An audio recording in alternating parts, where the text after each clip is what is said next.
Zoffy muttered as the footage began to play.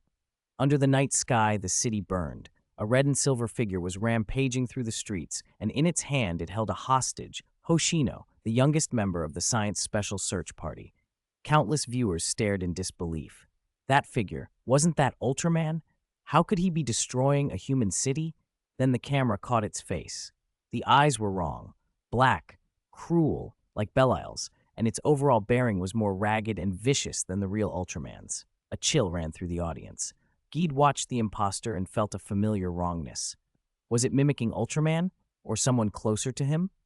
Voices on the sidelines scoffed. Humph, is this the Zarabian? Doesn't look like him at all. Not even close, 9 parts unlike. Zarab, hidden under his disguise, was stunned. Had his mimicry been that transparent? To him the costume seemed perfect, but on screen, the SSSP didn't recognize it. Hoshino clutched the rope around her and begged the giant not to harm people. He simply regarded her with insectile indifference. Nearby, Hayata's eyes went cold. He raised the beta capsule. The ground shook as he transformed where he stood, smashing the ruined building to pieces as he rose. The original Ultraman planted himself on the rubble, hands on hips, and looked down at the Zarabian's counterfeit with unmistakable contempt. The fake's attempt to imitate him, those small chest muscles, the clumsy posture, was an insult. Startled, the imposter flinched. Ultraman stepped forward, snatched Hoshino away, and the Zarabian tried to resist. A single hand chop from Ultraman sent the fake clutching his hand in pain. Even when force was exchanged, it was clear the Zarabian's physical condition was inferior to the real thing. The two titans grappled to the old Ultraman battle theme. They used similar moves. For a moment, the imitation seemed convincing. Then a solid strike cracked the fake's faceplate, pieces flying off to reveal the Zarabian beneath. The original grunt of exertion showed that Ultraman felt the blow too. He hunched, irritated, but the Zarabian's injuries looked far worse. Onlookers assumed it was over. After several hard hits and 2 specium rays, the Zarabian's disguise tore away completely. On the screen it looked like he'd collapsed, defeated.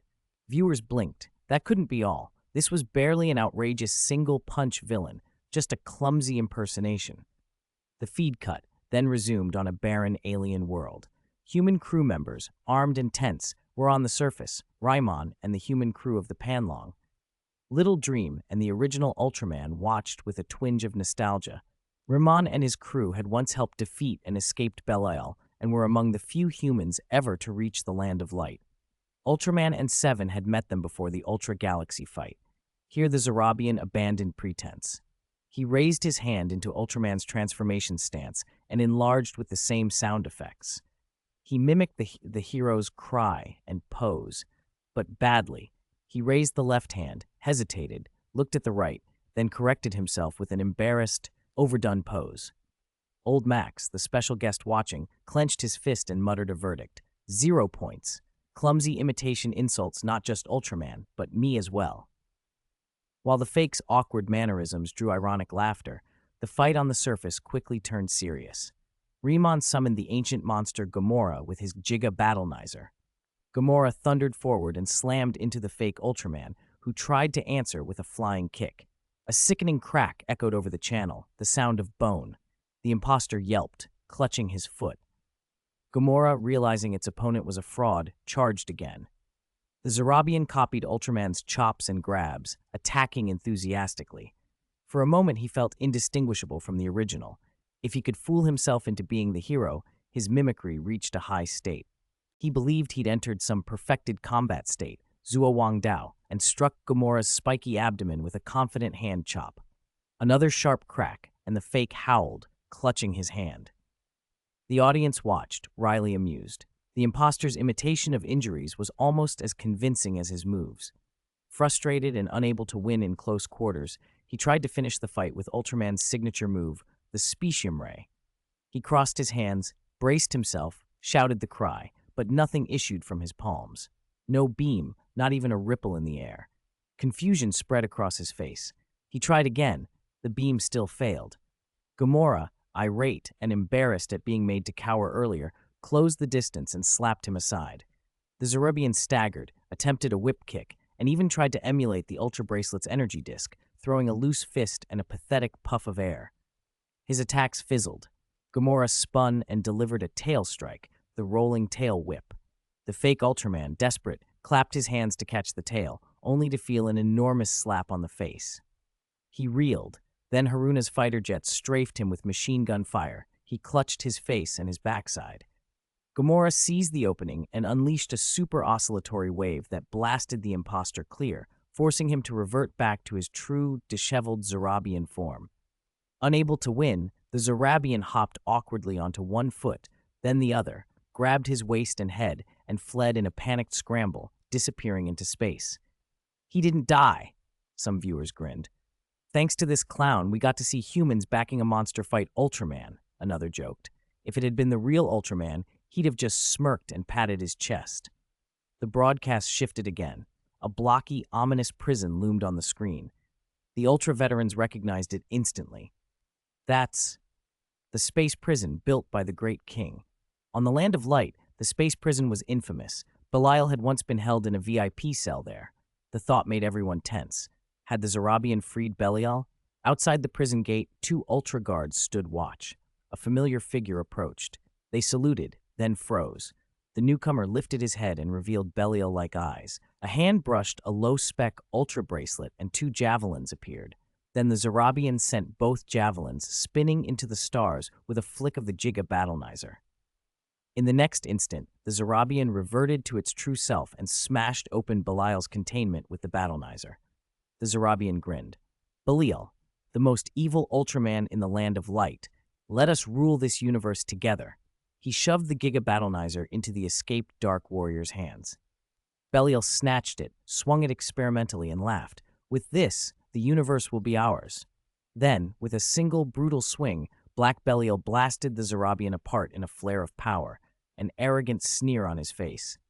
I told you it was the real thing, Belial hissed. The transmission ended, leaving viewers buzzing. A series of new faces would appear next. The lesser-known Raimon, whose part here was brief, and hints of a long-awaited 6th mysterious guest. Space was tight, so each character's story would be kept short for now, with the main focus on threads connected to the current events. Other tales would be saved for later. The Zarabian exploded into a shower of fireworks, fragments scattering everywhere. The audience, which had been holding back for a long time, finally burst out laughing. Even many villain aliens were rolling on the ground. No wonder they call him Bai-Yi Gun. He was taken out by Black Belial with a single strike. He's not even as good as Babar.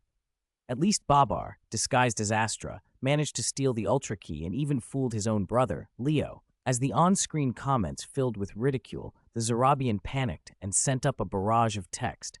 How dare you slander my innocence without cause? Babar shot back immediately. What innocence? We saw you impersonating Ultraman and getting your butt kicked. The Zarabian's chrysanthemum-shaped mouth fluttered as he protested. Imitation isn't impersonation. It's imitation. Can Zarab's actions be called impersonation? Then he sputtered a string of baffling technicalities. The failure humiliation beam must be one step back. Hands crossed at 90 degrees, which only sent the viewers into fresh peals of laughter.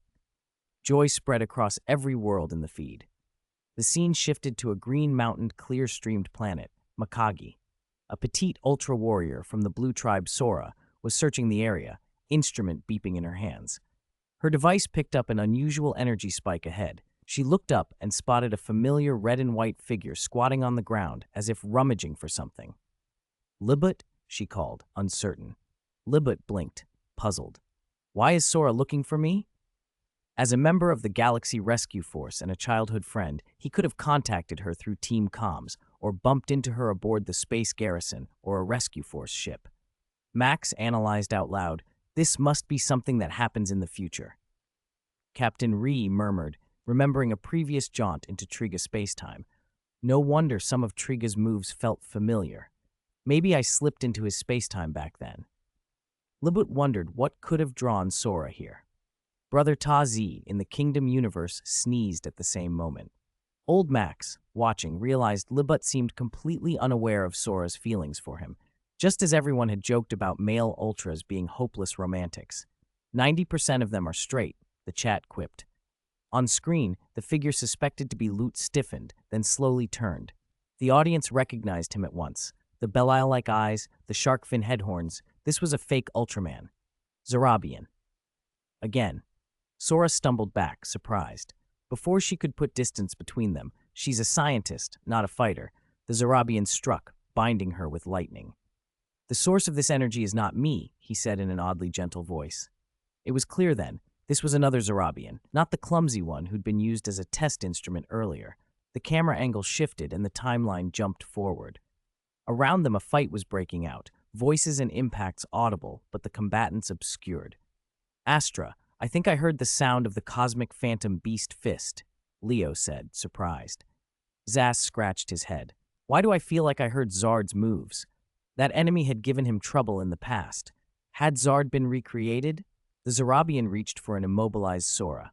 Ryblud-sama is very busy at the moment, so allow me to judge you on his behalf.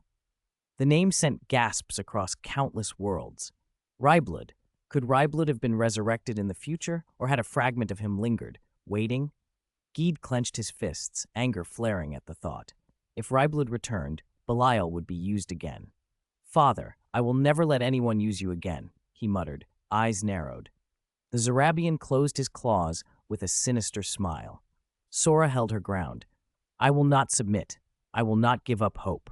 A crimson sphere of energy sliced through the sky. Libut, returning from having finished Smile Ultraman's dance training, landed a flying kick that sent the Zarabian skidding across the ground. Ultraman Libut, returning to the Galaxy Rescue Force. Seeing another Ultraman appear filled the Zarabian with bitter jealousy. Why did his painstaking cosplay, honed for 10,000 years, fall so short? The one who most resembled the original Ultraman, who should be favored by him, should have been the Zarabian. He roared, then snapped into his fake Ultraman form, mimicking the original's posture. He still adores the original Ultraman so much, one commentator sighed. Why do they always transform into him? Does it actually make them stronger? Another asked. Once a Zarabian takes on the Ultraman form, they seem to gain the original's combat power. At least, that's what people say. But this Zarabian's weak body betrayed him. Libut's practiced parries and counterstrikes easily overwhelmed him. Fake Ultraman couldn't get a foothold. After several hard exchanges, a palm strike sent him sprawling. I'm an outstanding graduate of Zarabian Ultraman Imitation University. Do you think I'm on the same level as that Bayi Gun guy? He cried. Unable to win in hand-to-hand, he tried a risky last resort, a backflip, a desperate challenge to his limits. The wind dulled. 10,000 years of effort came down to this moment. Time seemed to slow. An odd, solemn aura gathered around him. The earnest teachings of 1,000 predecessors flooded his mind. Ultraman's finishing beam needs no wind up. Hands crossed at 90 degrees, step back, bend down and step back. And what are those tears for? Can crying teach you the Spacium beam? The Zarabian had learned so much Ultraman lore, Ultraman specifically, not general Ultra techniques, but in that suspended second he remembered something else, something deeper. I understand, his inner voice whispered. He quoted an odd phrase he'd heard from Earth, Tathagata. Has he come? And in that strange understanding, he thought he'd found the secret to imitating Ultraman perfectly. Time snapped back. Fake Ultraman thrust his hands forward with the same precise angle as the original. Goad!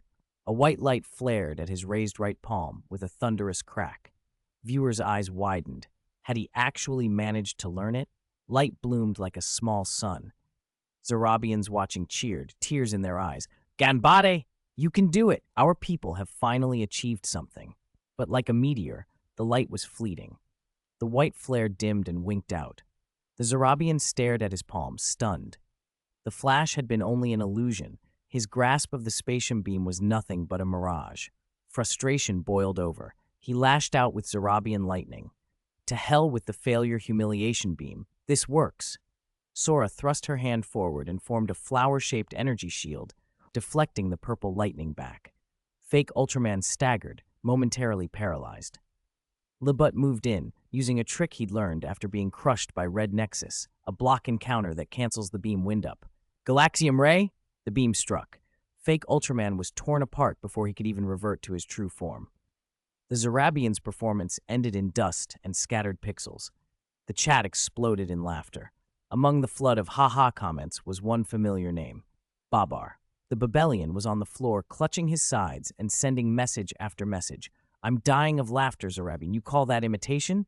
You can't even compare to one hair of my Astra impersonating performance. You can fool others, but don't fool yourself. Thinking you're Ultraman, please at least wipe your eyes after you fail the failure humiliation beam so you won't look so pathetic when you explode. Ha ha ha. Ah, Babar, you son of a… Zarabian planet viewers were furious, itching to go to war with Babar. A war of insults filled the bullet screens. The original Ultraman, watching this farce, sighed and gave a 0. If they were going to imitate, he muttered, at least do it with competence, like the Zarabian who once took on Mebius's form. Ace and Orb followed with 0s. Carmiara snorted, even if you take on the same appearance, at least your aura should match the original. Imposter, and dropped a 0 of her own. The mysterious guest number 6 stayed silent. Contestant number 1, the Zarabian, received a total score of 0. Mebius, watching, felt speechless. How could these chrysanthemum-mouthed aliens fail so spectacularly at copying his signature moves? The Zarabian he'd once fought had known every technique: Mebium Ray, Mebium Shoot, even Ultra Signature. Even the look had been close, only a pair of black lines at the corners of the eyes betrayed it. Sometimes Mebius felt flattered, sometimes embarrassed. Hikari patted him on the shoulder. They only copy the surface look and the appearance of your beam, he said. They don't grasp the actual energy attributes. Guang agreed, curious. But the Zarabians do have an odd obsession with imitating the original Ultraman. Brother Man, an elder presiding over the commentary, offered an explanation. I don't know why they like to imitate me so much. From a combat standpoint, Zarabians tend to favor control and sneak attacks rather than direct close-quarters fighting, especially since they generally lack raw strength and toughness. He shifted seamlessly into a lecture, using the Zarabians' mistakes as examples and sharing combat advice with the younger Ultras watching. They all nodded. Really hearing a top-tier veteran's insight was a rare treat. Brother Man could start a university seminar anywhere. With the Zarabians' humiliating curtain call over, the narrator's text scrolled across the sky screen. The Zarabian contestants' demonstration ends here. As all 3 contestants have been blown to dust, their speeches are canceled. And now, please welcome our second contestant, the voice continued. The high-speed alien, the fastest and fiercest nemesis, whose fighting style may be messy, but who, for some reason, is still tied to old Max, Slan Alien. You call that your nemesis? What? In the universe that housed Max's Earth, Dark Baltan, leading his clan in search of a new home, bellowed in disbelief. Shouldn't I be Max's archenemy? Damn it, Max. I even said that among the Ultra Warriors, only you and Baltan were worthy of that title. I didn't expect you to secretly reserve the role for someone else. Dark Baltan felt wounded, as if all his efforts had been for nothing. Meanwhile, on the Land of Light, old Max was chatting with Boy when the announcement about the fastest and strongest archenemy popped up. He instinctively touched the head crystal on his forehead, then quickly lowered his hand as if remembering something. No, that's supposed to be my archenemy? How come I don't remember him? Are Slan aliens very powerful? Boy asked, genuinely curious. Max was never boastful. His demeanor was calm and measured, much like X. Still, he felt oddly diminished. Slan alien? How did he become my archenemy? Dark Baltan, Cat Demon Maiko, Cosmic Worker Kosum, War God Galfaris, Million Baxar, Moten Shin, Yefu, the ferocious Ruganoga, even Brother Man's harem and Zetan-chan, old Max had faced a parade of memorable foes, from raw powerhouses to bug-type enemies with bizarre abilities. He had earned the reputation of fastest and strongest fair and square. Slan Alien, on the other hand, ranked at the level of a nursery-time pest.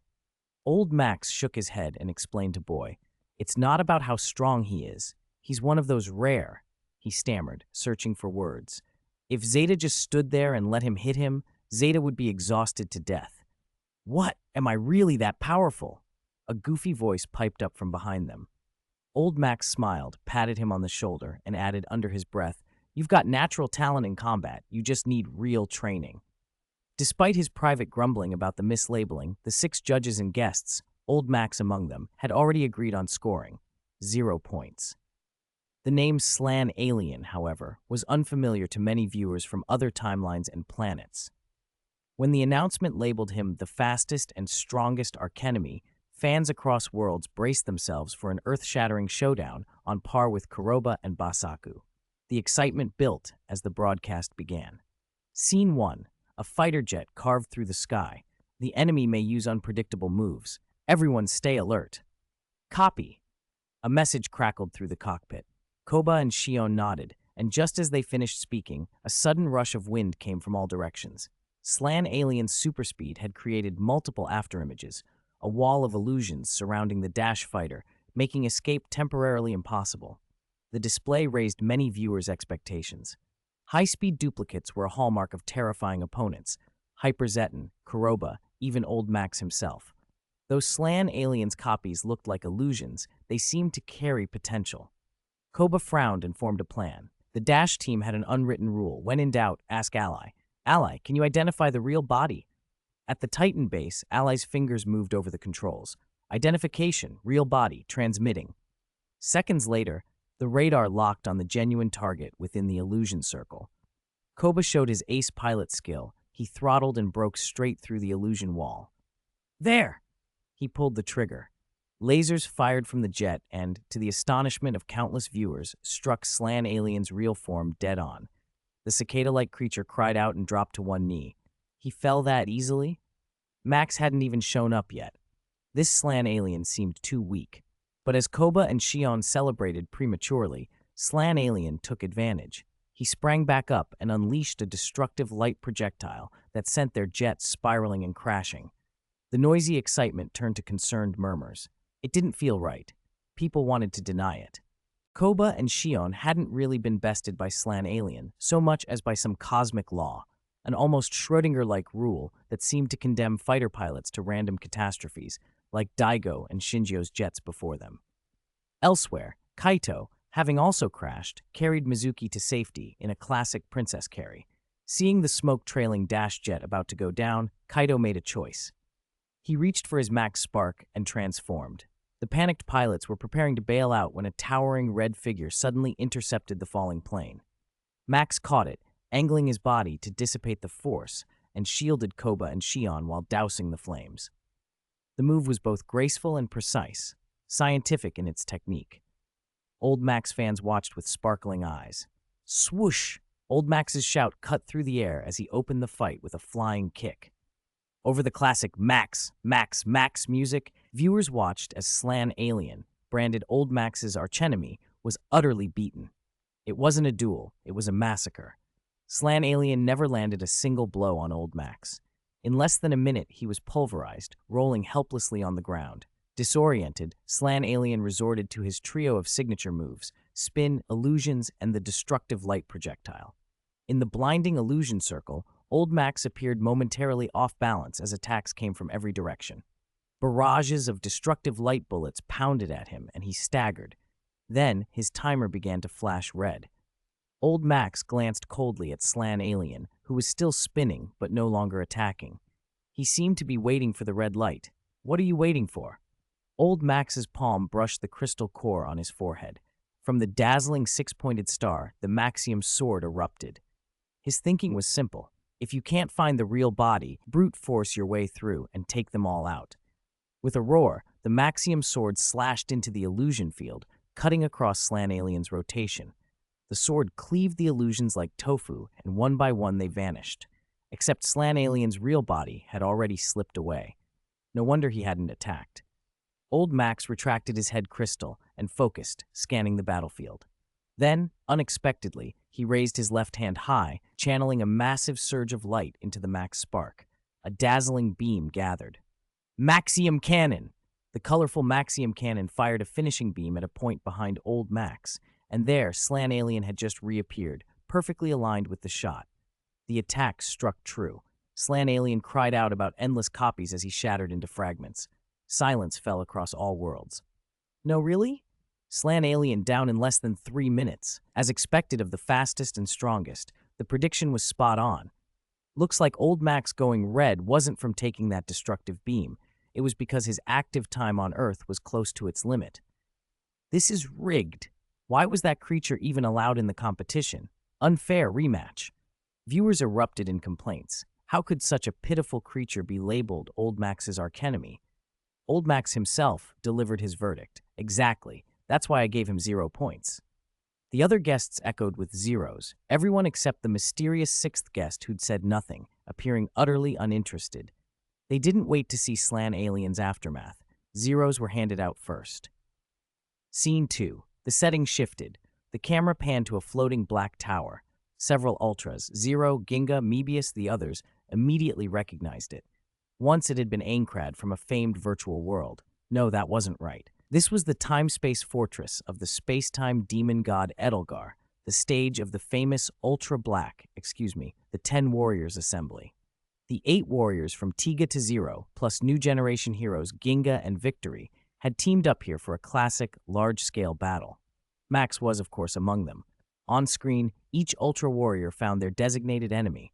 Etelgar hissed, "Your enemy is not me, but your most feared archenemy." The line flashed across the battleground, and one by one the Ultras encountered their worst nightmares. In a rapid montage set to triumphant music, the TDG trio ganged up on Fifth Brother on the ground. Old Man Gaia, fully exposed, leapt and smashed the Five Kings' horn. Daichi's dutiful son unleashed relentless attacks on the big staring eyeball. Nako grabbed Raikubus's pincers so her big brother could strike freely. Daigo, caught up in the moment, threw an emphatic chop, mentally wondering about a ghoul. On another floor, Nexus encountered Dark Mephisto, an enemy that looked uncannily like an Ultra but exuded a sinister aura. The blacked-out feed of the mysterious sixth guest flickered for the first time. Mephisto was about to ask who his opponent was when Nexus calmly intoned, "Bonds are light." Recognition dawned. The confrontation erupted. Mebius was hit by a heavy energy wave from Alien Emperor on the 3rd floor and crashed. Even among the many fighters, Mebius seemed singled out for beating. Still, he didn't hesitate. He charged straight at the Dark Emperor and engaged him in a ferocious, enthusiastic melee. The audience approved. Mebius's fiery courage fit his reputation. Emperor Belial was certainly a foe worthy of inflicting psychological scars. On the 4th floor, Zero fought his long-lived rival, Belial, though some might say Belial was more the one who kept running into Zero. At the very top, Ginga Victory and Master Gao, in his Luna form, teamed up to face Edelgar himself. Master Gao's status rose in the crowd's esteem. Like Old Max, he might have only one form, but he still led his juniors in the boss fight, a commendable senior. But one floor had been skipped in the montage. The second. Old Max paused on that omission. A familiar, unimpressive figure now appeared before everyone. Slan Alien. Laughter burst from countless worlds. Everyone else had shown astonishing power. Why did Old Max's most feared archenemy look so pathetic? The Land of Light joined in mockery. They were practically pointing and laughing. "Your enemy is not me, but your most feared archenemy," Edelgar had declared, but the line now read like an invitation to ridicule. 164. Max. So it wasn't a tribute to me. It was me paying tribute to 7. The audience could hardly imagine why Edelgar had said, "most feared archenemy." No need to bring up Mebius and the others. What kind of move was it to label Zero as Belial's archenemy? Archenemy, fine. Most feared? Zero, who feared almost nothing in heaven or on earth. He had probably only been scared a handful of times in his life, when tiny things like Pigmon or small humans got hurt, when Noah Damon took off his glasses, when he discovered Eri was Belial's human host, and so on.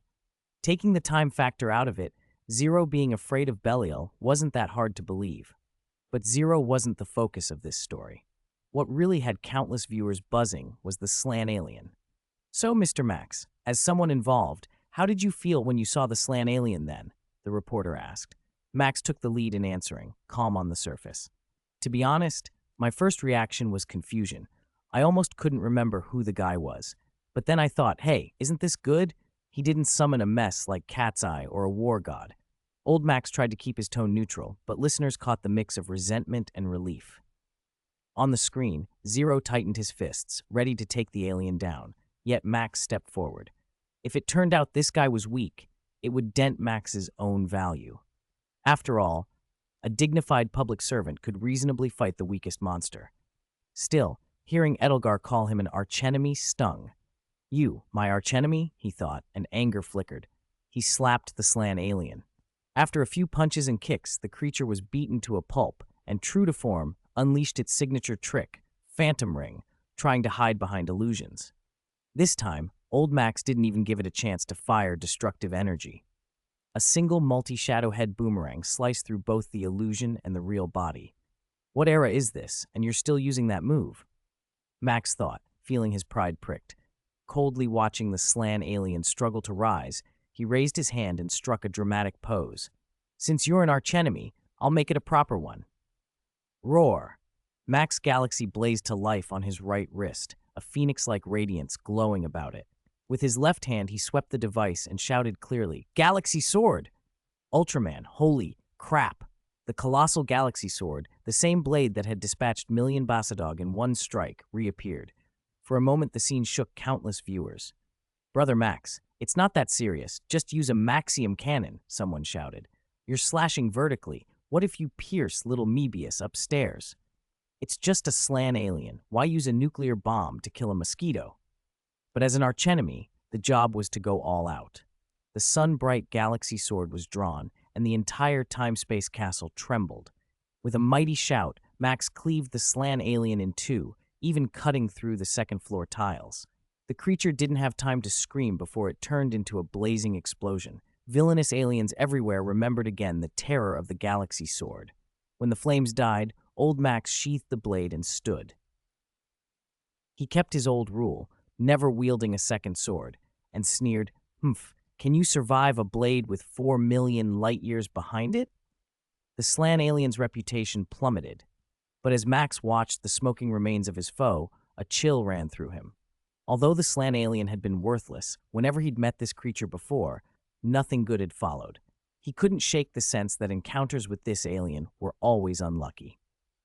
The video resumed play. Third Act Earth, the location of Ultraman X's time-space. In the city, the trillion-degree fireball was wreaking havoc, spitting fiery projectiles that shattered glass towers. Nearby, X, recently transformed, stood against the monster. On the ground, Shin Tsukasa and Zero's fangirl, Rui, fumbled with a device. Beside them, a man in a black suit made final adjustments. "We can transmit energy now," Shin said. The man in black looked up. It was Kaido Higashi, rounder, a little older, but still handsome. Viewers outside the screen started speculating aloud. How many years later is this Kaido? He looks older. Old Max cameoing on Headphone Boy's Earth. What a comeback. It's like Tiga returning as Triga. The fans gushed at the thought of Max and the Headphone Boy working together. Elsewhere, X and Daichi shared a private exchange. "I remember in this battle we were initially controlled," Daichi mumbled. "Yeah, we even attacked Max along with Zeton and the slan alien," X agreed. The human and the Ultraman exchanged a look, summed it up in unison. Max is too dependable. Back on the Land of Light, old Max touched his face, feeling as if someone were praising him. Kaido finished debugging and called out, "Ultraman X, use this new armor." He pressed a key and a digitized card flashed to Daichi's X terminal, an image of Zeton. "This is our new power," Kaido announced. Daichi, like a kid with a real toy, slotted the card in delightedly. "Virtual Zeton, loading now." After a flourish of transformation effects, X donned the brand new Zeton armor. "Kids these days are doing their cosplay worse and worse," muttered Brother Man under his breath, eyeing the armor's sophisticated design. This more advanced than the Science Special Search Party, could borrow the powers of monsters and Ultramen, forging its own path. "I'm full of power now," X said and spun lightly to steady himself. Then the chest core, normally yellow, flashed purple. In an instant his whole body tightened. He found himself bound by the Zeton armor, unable to move freely. "That's weird. After putting this on, I can't control my body," he gasped, half kneeling, pain in his voice. In data space, Daichi realized he couldn't remove the armor or steer X's actions. Without anyone to oppose him, Zeton started shredding the city. "Why is this happening? Something's wrong." Shin and Rui panicked. Kaido in black dove back to the console. Click. Suddenly, a pistol with the Dash Riser logo was trained on him, and a familiar voice barked, "Don't trust him." The black-suited Kaido turned with an evil, crooked smile, then a laser fired, taking him down before he could react. The shooter stood revealed, Kaido Higashi, in a Dash uniform. Two Kaidos, an imposter and the real one, stood in the street.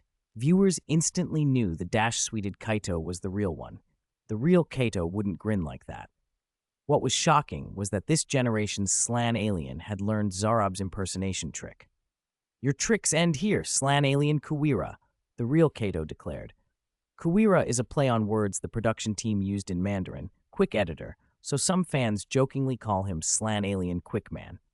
Kaito holstered his gun and stared at the imposter getting to his feet. The fake let out an eerie purple aura, and his hand morphed into a slan alien appendage. With one flourish, the disguise fell away, revealing his true form. "No, it's Ultraman Max," someone blurted in confusion. "This isn't Kaito." But old Max, watching and speaking softly, cleared it up. "This is not Kaito," old Max said, calm but edged with nostalgia. Kaito had already died in that timeline. "When I travel through various time spaces, I like to take his form, to hide and to reminisce about fighting beside him." He added with a small smile, "Kaito's descendants sent me the message he couldn't say. He achieved what he wanted and reached out to the future. He grasped it with his own hands." On screen, the slan alien laughed and called to Zeton, "Let's make a mess." Zeton obeyed, blasting cascading fireballs that flattened the area. People fled. In the crowd, a mother knelt and gathered her fallen child, but a collapsing building loomed over them.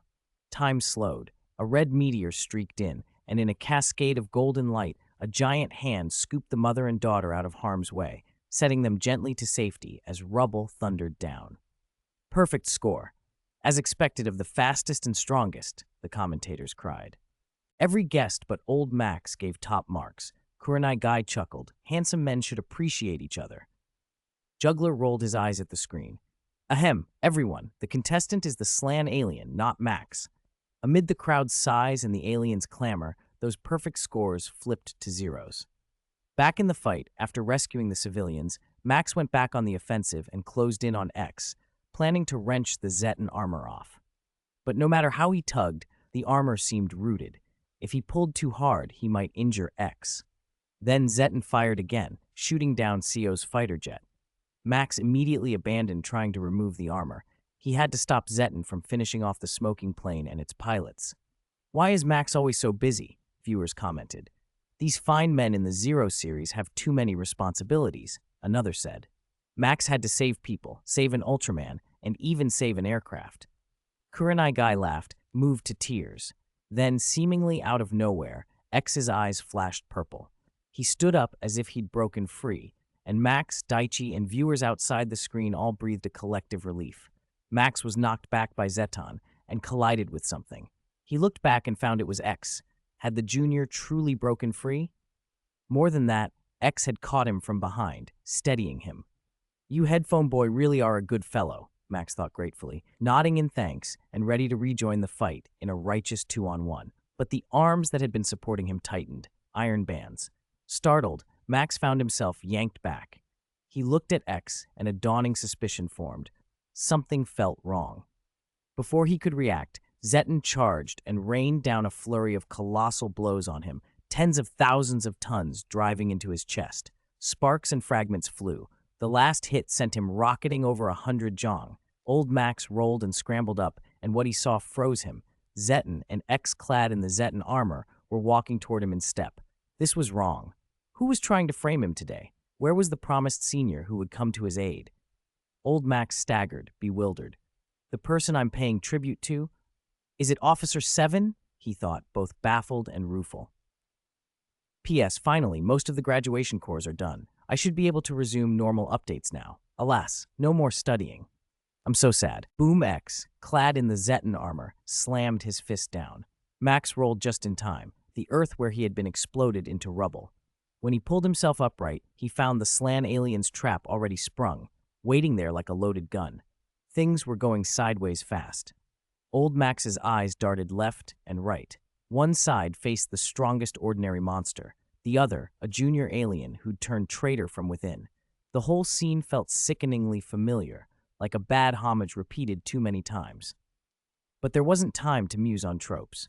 Caught off guard, Max was at a clear disadvantage. Because he hadn't wanted to hurt X, Max had kept his guard open while fighting Headphone Boy. That left him exposed. X's punch landed full force and sent old Max crashing to the ground. The slan alien, watching from nearby, practically grinned. "I've been waiting for this," he crowed. "The day Ultraman Max dies will be the day Tokyo sinks." Click, the sound of a pistol being cocked. Asuna and the others trained their weapons on the slan alien. "Your plan is to conquer Earth?" Asuna demanded. The slan alien laughed, triumphant and unbothered. "Conquer Earth? No, I have no such petty ambitions. My target is only Ultraman Max." The words made dozens of viewers wince. If some charismatic alien had said that about a different Ultraman, it might have sounded oddly reverent. From the slan alien, it came off like a deranged stalker's rant. Old Max himself let out a helpless sigh. What kind of angle was this? "To avenge my compatriots, I used Ultraman X," the slan alien continued, gloating. "Combine that with Zetten's power and you get the strongest warrior." Daichi, trapped inside the data space and still trying to control X's body, stiffened when he heard it. Of course, if only he'd been more careful. If only he hadn't accepted that pirated Bandai card in the first place. "Daichi, my consciousness," X's voice whispered in the data space. "What's wrong, X?" Daichi asked in a panic. Headphone Boy's control was intermittent. He spoke to Daichi between brutal blows, while on the battlefield X mercilessly pummeled Old Max. A grim, absurd counterpoint, words of friendship and a flurry of punches. On X's Zetten armor, the purple lights began to flicker faster, arcs of violet electricity dancing over the surface.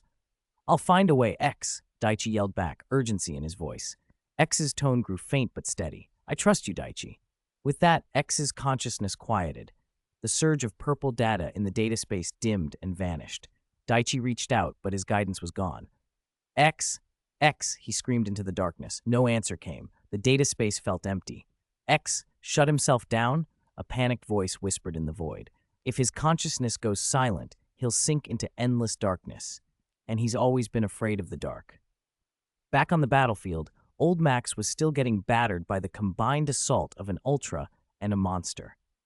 Asuna closed in on the slan alien for hand-to-hand combat, but she was not Ultraman Orb. A few exchanges later, she found herself on the back foot. Hayato and the others arrived, and the slan alien decided to stop wasting time. He giantized, and so did two Zettens, one real and one fake, and they swarmed Old Max. The three of them kicked and punched him like a football, battering him from side to side.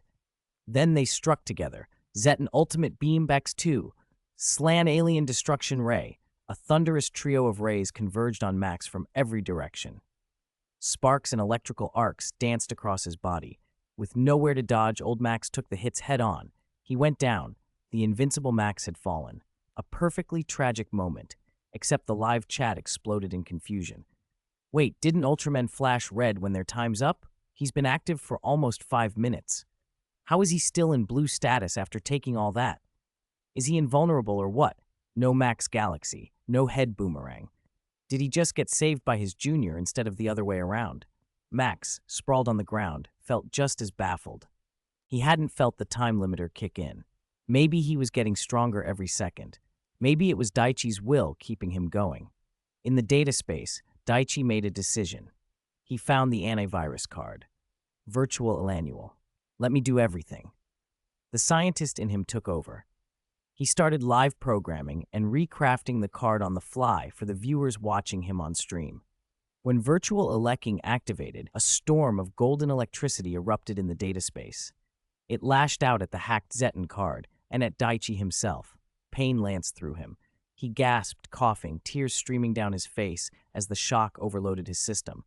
He fell into that goofy, pained, half-laugh state the fans would later nickname Eye Power Daichi, eyes watering, voice cracking. "Max! Now I'll deliver the final blow," the slan alien snarled, seeing Max still in blue. He sent Zetten and the controlled X forward for the finishing strike. Daichi's cries echoed through the dark as the two beams converged to incinerate Old Max. Something changed in X. Quietly, almost imperceptibly, he turned his head. Lightning seemed to flash across his posture. Just as the killing beams were about to make impact, X moved. He stepped in front of Old Max, arms raised in a protective arc. A strange, pale golden barrier bloomed, like a cluster of mirrors fused into a shield. The two destruction rays slammed into it, blowing up into a brighter, more intense conflagration. The blast held. The recoil tore through the attackers. The tsunami-like shockwave hurled Zeton and the slan alien backwards. On X's armor, the purple glow snapped back to bright yellow. In the data space, two corrupted cards exploded into nothingness with a roar. Daichi collapsed, sweating and panting, but grinning like mad. X was back. "Daichi," X said softly. "Welcome back, X," Daichi breathed. Freed from control, X spun and helped the battered old Max to his feet. Max blinked, surprised, staring at the headset-wearing traitor for a moment. After confirming this time there wouldn't be any more dirty tricks, he gave X an Ultraman nod. X nodded back. The live chat erupted with jokes and admiration. "So that counts as King solo killing Zeton, right? Why is the junior saving the senior today? Not only fastest and strongest, but toughest too." On the field, the two Ultra Warriors, now back-to-back, trusted each other without reservation. Together, they readied themselves and launched their counterattack at the enemy. 166. I salute myself. Orb single pusher number 2. This isn't right, is it? Max had been getting beaten for almost 6 minutes, and his color timer still hadn't even flashed red. Am I dreaming? The slan alien stared at the charging red figure and felt a flicker of unease. Still, he went in for the attack. After many years, in another universe, Max once again faced his toxic fan and self-proclaimed arch-nemesis. Just like the previous two encounters, the slan alien grew flustered after a few exchanges and fell back on his old 3-move combo, the phantom spinning circles. Watching both Max, inside and out of the screen, and the other viewers felt a little numb. How was it that this slan alien, just like the Zarabian who wanted to learn spatium, had such an obsession with beating old Max using phantom circles? At least, this slan alien had prepared more. While launching the phantoms, destructive beams were fired from every direction. The coverage and spectacle felt stronger than the first generation's bullet rain. Ah! Old Max only felt a tingling over his body. This move again? You never learn, do you? But thankfully, it was finally time for him to pay tribute to himself. Eyeing the familiar battlefield, Max swung his Maxium sword and slashed all the surrounding phantoms to pieces. Whoosh! Boom! The head boomerang, after flying in a circle, didn't return to its crystal core. It looked as if it had lost power and crashed into the ground behind old Max. I'll set a trap card here first. Hiss. What kind of move was this? Viewers' eyes widened and guesses flew. Was Max weakened from the beating? The next moment, the sight that sent shivers through countless viewers appeared. Just like their first encounter with the slan alien, after the phantom circles shattered, the main body vanished. Max watched warily, unaware the space behind him had begun to warp. Purple ripples spread like water, and the slan alien reappeared behind Max. His left arm crossed his chest, his right arm held straight. That pose. This time, I will definitely kill you. A razor blade slashed for the back of Max's head, stopping an inch away. Clang. At that instant, the ground cracked open, and the vanished Maxium sword burst free from the earth, knocking the slan alien away at a speed that far outpaced the attackers. Boom. The slan alien slammed to the ground. Calmly, old Max retrieved his head boomerang. A feint. I didn't expect him to fall for it. Seeing his enemy prone, old Max raised his right hand. Sword, come, caw. The Max Galaxy tore through the clouds with a phoenix cry. His hand swept across it and light burst from its front again. But this time it was a different move. Galaxy Cannon. Boom, a thick azure beam roared out and swallowed the slan alien, blowing him to smithereens. The cool, decisive finish stunned countless viewers. Galaxy Cannon, another cannon to kill a mosquito. As expected of the fastest and strongest, that prediction was spot on. Max, I love you, top-notch in combat and comedy. Now it's not just the loyal Baltan martyrs, slan alien gets that title too. Amid the cheers, the fight between X and Zeton on the other side came to an end. Although both had been trained by the same master, Zeton's armor had 2 additional pilots. In the end, Zeton lost to his own specialty skill and was turned into a flash doll by X's finishing move. By now, the slan alien had shown up 3 times. Only on his 3rd appearance did he try a dirty trick, giving old Max a taste of Black Tide Island tactics. Still, throughout the battle, he hadn't even flashed red. I think we can end it here, Max said suddenly. There's nothing good to see after this, and it would be rude to keep broadcasting. But his wish was not granted. Whoa, there's still more. The audience groaned. How long was this slan alien going to pester Max? Didn't he have any other opponent? In an underground cave, the 15-year anniversary Happy Man and Captain Ri, whose meridians hadn't fully opened, were investigating when they spotted countless tentacles wrapped around a giant red egg ahead. Isn't that Maga Orochi, the planet-eating monster from the Monster Galaxy? They started forward to get a closer look. Boom! A ferocious beast burst from the ground and blocked them. Most ferocious beast hellburrows. Countless red energy blasts rained down from its back. Old Max coolly manipulated his head boomerang to block the attacks. Just as the audience braced for him to turn the tide, the familiar scummy slan alien appeared again. He slashed Old Max's side, aiming for the kidney, and then launched a vicious sneak attack that caught Captain Ri off guard. Old Max had just fired a beam but missed. Whoosh! Several sounds rushed from behind. Multiple tentacles instantly wrapped him layer by layer, binding him in midair. Godus cells greedily absorbed his energy.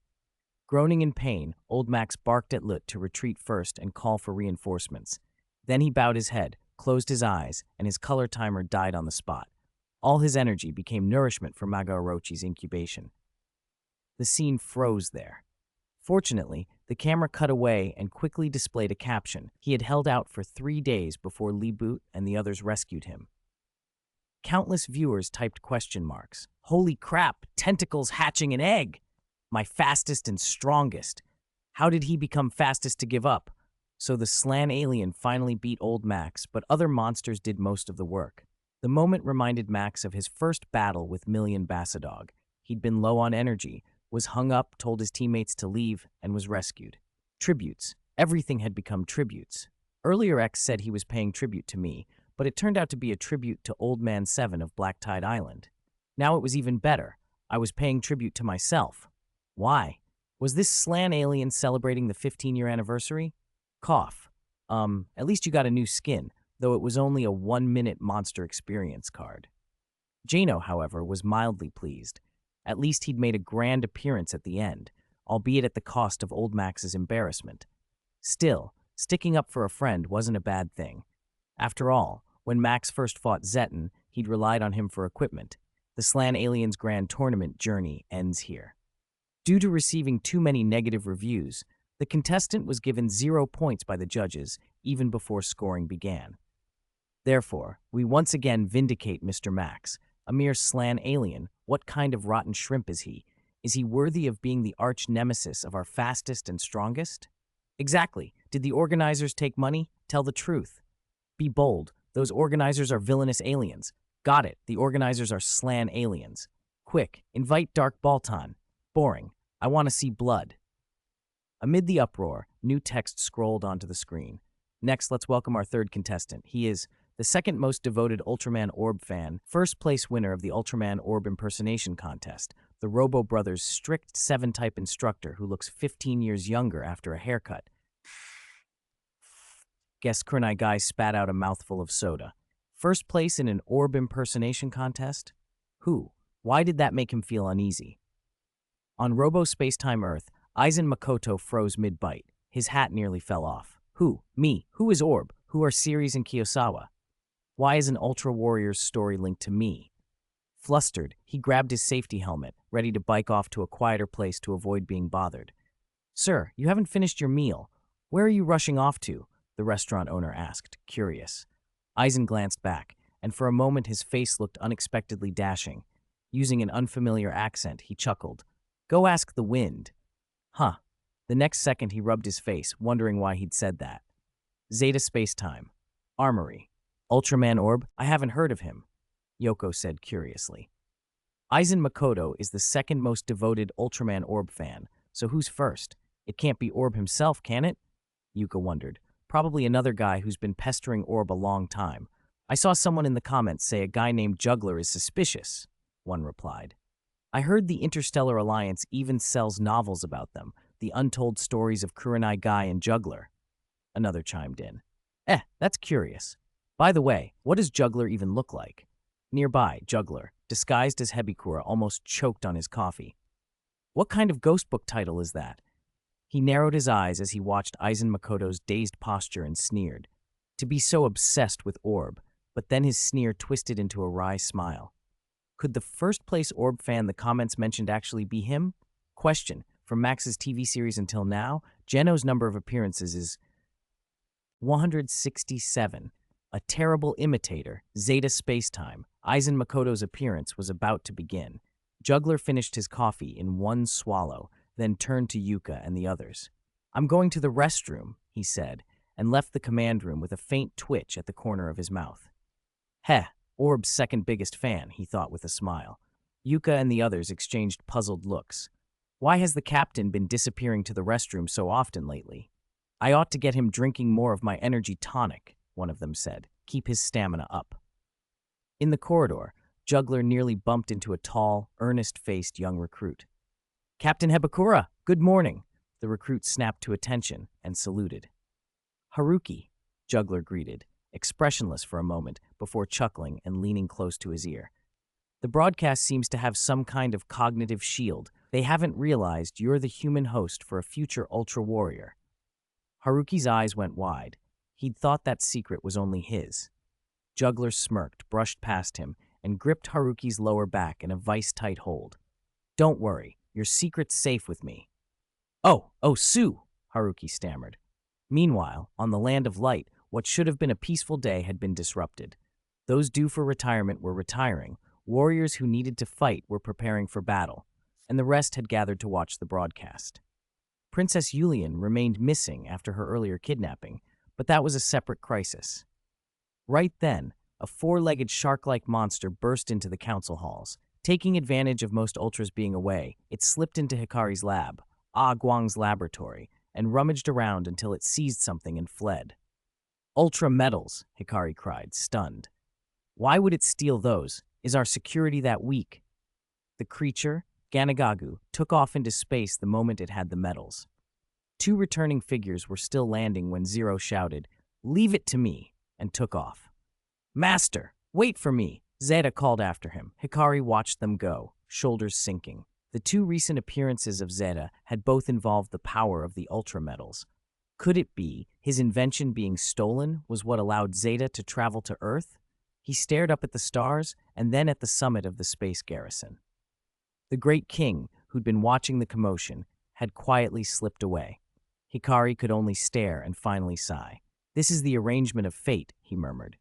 None of that made it onto the feeds in other realities. Their audiences sat with popcorn as the broadcast screen shifted. The first face to appear was not contestant number 3, Aizen Makoto, but guest Kurenai Guy. In the transformation space wrapped in rippling purple light, Kurenai Guy stood in a black bodysuit, one hand on his orb ring and the other holding up a card. Ultraman, Tiga, lend me your power of light. Purple, white, and gold flared together as Ultraman Orb Origin burst into the sky. In another room, Daigo coughed. Tiga's likeness had shown up in other worlds recently, on the Robo Brothers crystals, for instance. He had an odd feeling that the crystals had nothing to do with Tiga himself, yet Tiga's image kept appearing.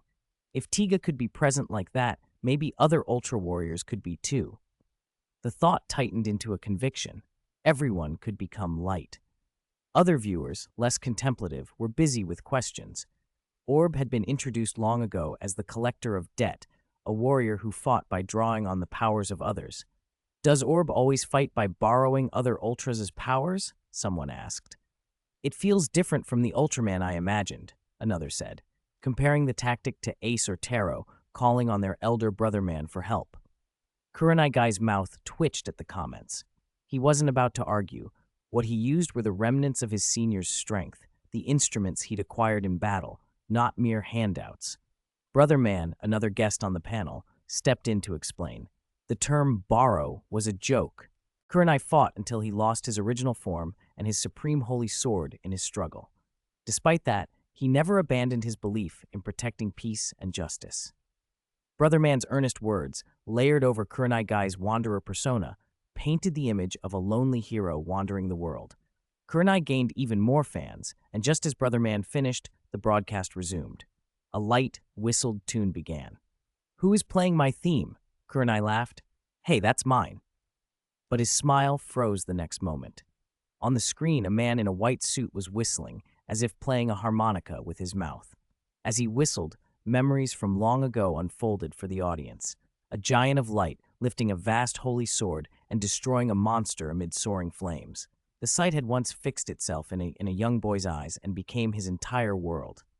In the broadcast, the boy shouted with breathless awe, "Mr. Orb, so cool. When I grow up, I want to be an ultra warrior like Orb." The whistle stopped, and the flash of memory faded. Aizen Makoto's face filled the screen, determined. "To become an ultra warrior," he murmured. Countless viewers found him sincere, an ordinary person inspired into a life of heroism by the memory of being saved. Kurenai Guy chuckled, so he had a little fan. Then the man on screen convulsed theatrically, turned his head, and with a voice and pose that matched Kurenai's uncannily, shouted like an overdramatic villain, "Who exactly are you?" He snapped his expression into something flamboyant, slotted his hands into the familiar pose, and announced in saccharine tones, "I am a wanderer in the sunset. Take, Ultraman-san, Tiga-san, lend me your power of light, fusion up." The lines and even the transformation roars, Brother Man's battle cries, Tiga's call, came out in near-perfect imitation. Aizen Makoto followed with an exaggerated orb pose and recited, almost lovingly, "I am Orb. I will illuminate the darkness and drive out evil." He mimicked every motion, every sweep of the supreme holy sword, so precisely it was hard to believe it wasn't Kurenai Guy himself. The audience went silent, then exploded into reactions. "I feel like I'm watching my younger self," one commented. "If you close your eyes, it's hard to tell the difference," said another. "How does he know what happens in Orb's private room?" Aizen beamed with the ecstatic satisfaction of someone who'd practiced a private ritual for years. For him, this daily, large-scale display of split personality performance was pure joy. He put on the act whenever he could. 10 times a day would be no hardship. Kurenai Guy clutched his head and practically screamed, "No, don't! This isn't the kind of fan I want!" His toes turned in his shoes at the unbearable familiarity of the impersonation. Juggler, watching through the restroom's small window, laughed until he slapped the door in delight, startling armory personnel passing outside. "Why is Captain Hebakura laughing so loudly in the restroom?" a passerby wondered. "Maybe he's not constipated today?" Aizen Makoto's cringe-inducing performance made Kurenai writhe with embarrassment, but to many viewers it was touching. Someone who'd been saved wanting to pay that kindness forward. It was a wholesome origin story. All of which made the later turn more worrying. On a distant planet, the Robo brothers exchanged uneasy looks. "Maybe this is one of the roots of conflict," one said. "He saw only the glory of power, the shine of being a hero, but not the cost." Blue sighed, and Rosso stared up at a distant star, as if he could see the snowy peak of some mountain in its glare. "He probably only remembers Mr. Orb's victory and the applause," Rosso said quietly. "He doesn't know the pain behind it." 168. What is a true hero? The scene shifted to a dimly lit laboratory. 8 people, each with a red device strapped to their heads, stood around a peculiar apparatus. In the center sat a transformation device like the Robo Blaster, studded with 4 monster crystals, fire, water, earth, and wind, and the orb crystal in the middle. "Wait, they're using monster power to activate the orb crystal? How did he even get it?" Kurenai Guy muttered, thinking of one person in particular. The initial amusement in his eyes drained as he watched. Aizen Makoto activated the machine. Red arcs of electricity tangled the 8 people. Their cries echoed as the orb crystal flared. Light pooled above it, shaping into something, and then, with a bang, the glow collapsed. Aizen Makoto, startled but resolute, raised the machine's power, heedless of the suffering, forcing the device on. He chuckled and called out, intoxicated, "Everyone, hold on to the last moment. Give me the power of your bonds." The screams redoubled, and the light began to harden. Aizen Makoto's face lit with a smile, as if he could already hear the world cheering for him. He whispered to himself, drunk on fantasy, "Who is the one the world waits for? Who is the one it believes in? That's right, it's me." As his voice trailed off, the light broke, and the thing he'd been waiting for finally emerged, the Orb Ring Neo. Viewers fell silent. After Aizen Makoto's earlier antics, his stand-up-like declarations, many had written him off as an eccentric Orb fan, even a harmless eccentric. Now, everything changed. The truth about Aizen Makoto, about Series Kiyosawa, was exposed. For 15 years, he had been possessing the real Aizen Makoto, summoning Gorgio, Gagargan, Red King, and more, bringing disaster and death to the city. When Juggler and Kurenai Guy watched Aizen Makoto summon Beelzebub, both clenched their fists. That insect carried too many memories. Outwardly, Aizen Makoto had been the glamorous chairman of Aizen Tech, paying vast taxes, advancing technology, contributing to the city. Behind the mask, however, he had gathered the monster crystals, and humans with brainwave patterns like Kurenai Guy's fused their minds to crystals and forged a crystal that contained the full power of Orb Origin. He used it to become Super Black King Dark Orb Ultraman. He lectured the underpowered Robo Brothers with sneering contempt. Too slow. You move far too slowly. Saving people or defeating monsters. How can you spend 2 weeks worrying about such a choice? Who is that girl you're close to? A hero doesn't need such a touching backstory. And those cat ears, I hate that look. A hero's most important thing is the decisive pose. You two are useless, useless. To Ceres Kiyosawa, the Robo Brothers were everything an Ultraman should not be. Weak, sentimental, distracted by emotion, unwilling to project themselves to the public and enjoy adulation. A true Ultraman, in his mind, should be silent, ruthless, striking the pose and drinking the applause of fanatics. He mocked and humiliated Rosso and Blue until he shattered them. The poses and techniques he used mirrored orbs, powered by monster crystals rather than the original light, still enough to utterly dominate the current Robo Brothers.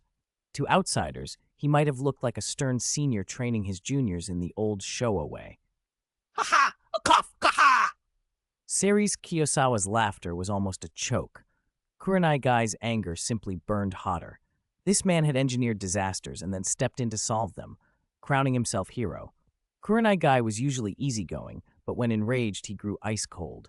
A mercenary with blood on his hands, he'd seen the worst of people. Even Juggler, darker and more bloodthirsty, wasn't purely evil. The two had known one another for ages and shared the same contempt for petty opportunists like Ceres Kiyosawa. What Orb's number 2 fan? Kurenai Guy spat.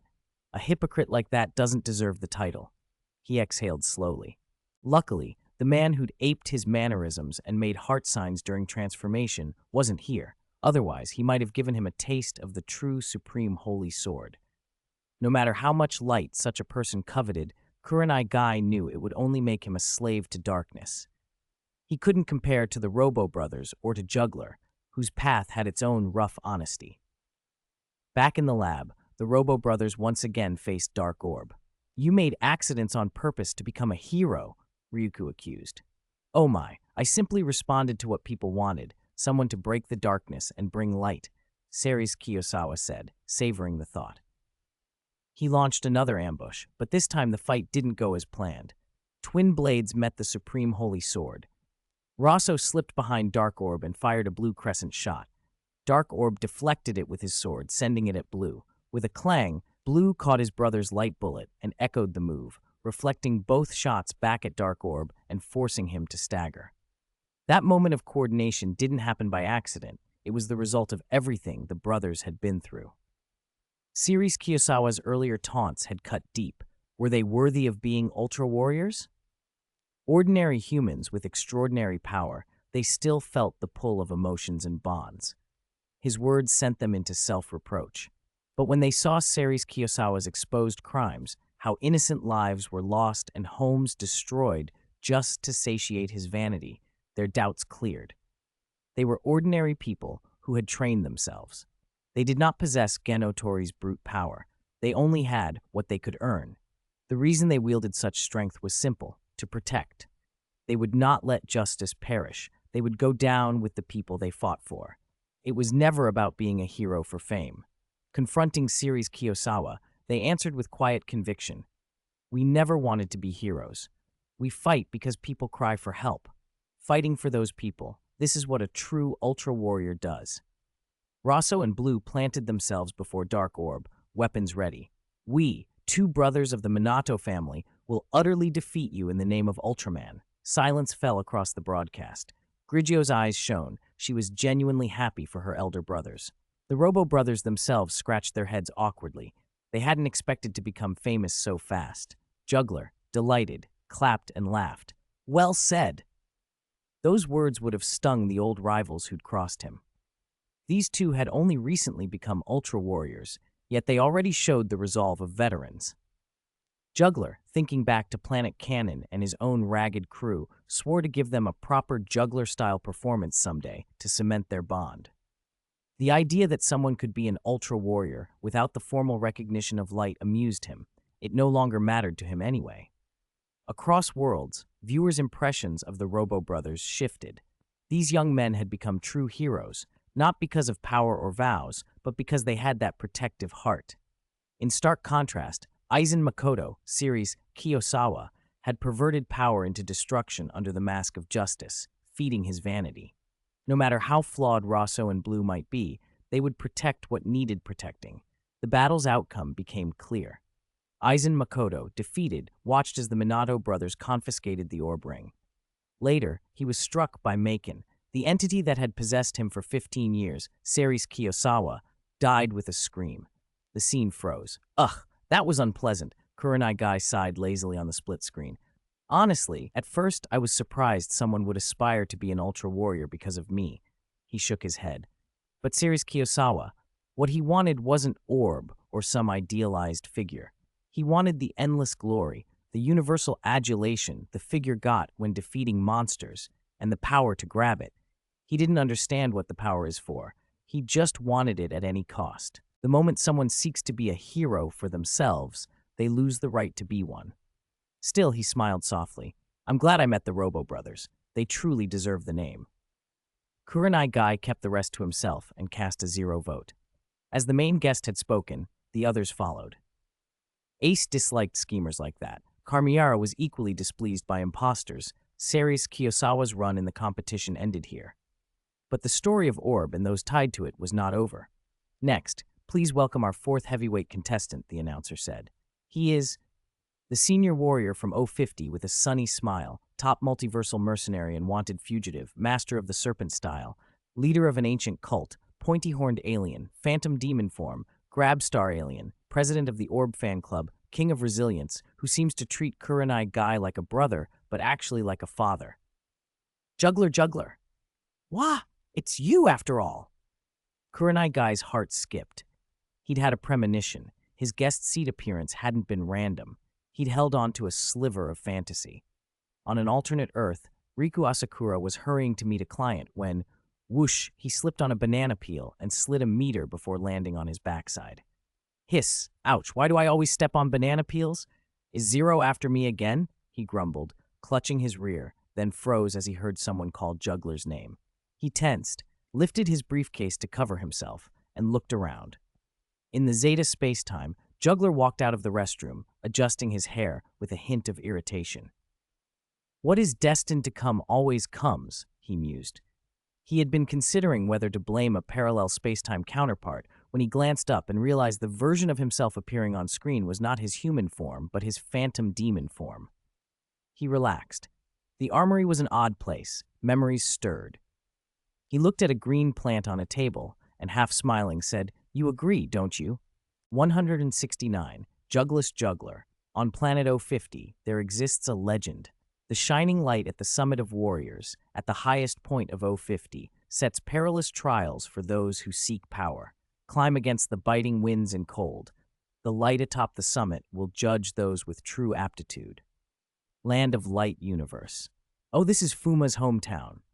Taiga slowed his flight when the video narration named the place, peering down with interest. Feels like 050's always been pretty barren. Titus chimed in, mostly because the area around the Summit of Warriors is so cold. Who would want to live there? Fuma chuckled at that, but the smile faded quickly. The Summit of Warriors always reminded him of his dead father and his master Galgal, who was most likely gone as well. The Summit's circle of light had been cruel to so many, Guy and Juggler, the Rosso siblings, himself, and countless failed challengers. His childhood had been marked by discrimination. Because his father failed the summit, Fuma had been called the son of a loser, a monster. He fell quiet for a moment, but with his friends beside him, the sting dulled. Fate was strange. If not for those hardships, he wouldn't have met Taiga and the others, and he wouldn't have formed the 3-person team after the U-40 war. Thinking that made everything feel even more surreal. three people bound together by the wounds of their fathers. Seeing his two close friends also silent, Tsuburaya Yotaka, who seemed to be watching, felt a rush of emotion. Compared to them, the Land of Light felt like a miracle. No discrimination, no shortages, people lived by high ideals and were monstrously powerful. In 270,000 years, only two villains had appeared, ironically, both related to his father and grandfather. The video continued. A blizzard raged. On the steep summit, two figures fought their way up, wind and snow slicing at them and melting against their bodies, stealing warmth. Their windbreakers flapped wildly, their pale bluish fingers clung to the rock. Off! Kurenai Guy and Juggler pushed to the summit on sheer will. At that time, Juggler hadn't assumed his phantom demon form, and Kurenai Guy's brow lacked its usual swagger. He looked honest and plain, almost like Haruki.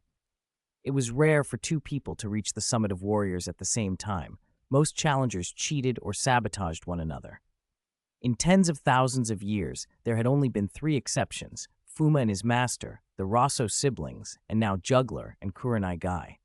They stared at the spinning circle of light, eyes blazing. But Guy had exhausted himself. For a moment he couldn't stand. Juggler staggered, steadied himself, and took slow steps toward the light. Huh.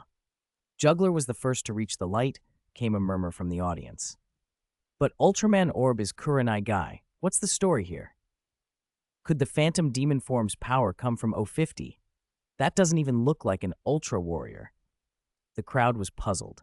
How did the Circle of Light choose? Even after reaching the summit, could a challenger still be rejected? In truth, at that moment, both men thought the circle would favor Juggler. In experience and strength, Juggler was superior to Guy. The only thing Guy could outmatch him in back then was idealism, an unwavering persistence in his beliefs. That persistence would eventually let Guy surpass Juggler in their long rivalry.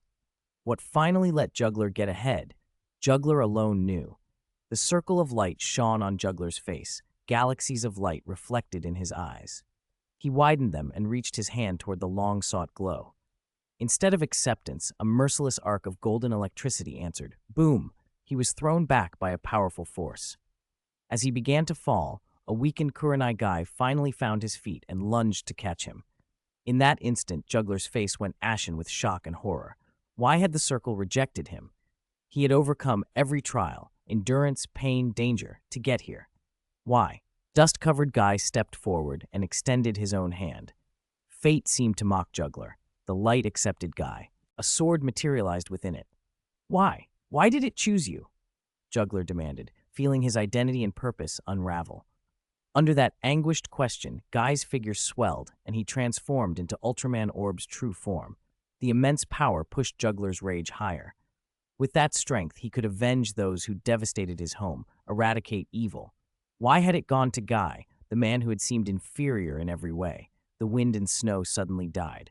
Another storm brewed in Juggler's heart. Zeta Spacetime. Hey, Captain, Juggler looks just like you, but you're cleaner. Yuka covered her mouth, eyes wide. Wait, could Juggler be Captain Hebakura? A pointed horn alien? Yuka's imagination ran wild. Scalpels, dissections, slicing, hot pot, sesame paste, cilantro. She pictured one thing after another until Juggler flicked her on the head and said, annoyed, my records are in the database. Besides, what's wrong with two people looking alike across universes? True, Yuka conceded, rubbing her head and pouting. Two people could look alike. Juggler smirked inwardly at how strange the armory was. Yuka looked exactly like Bianchi and had ties to monsters.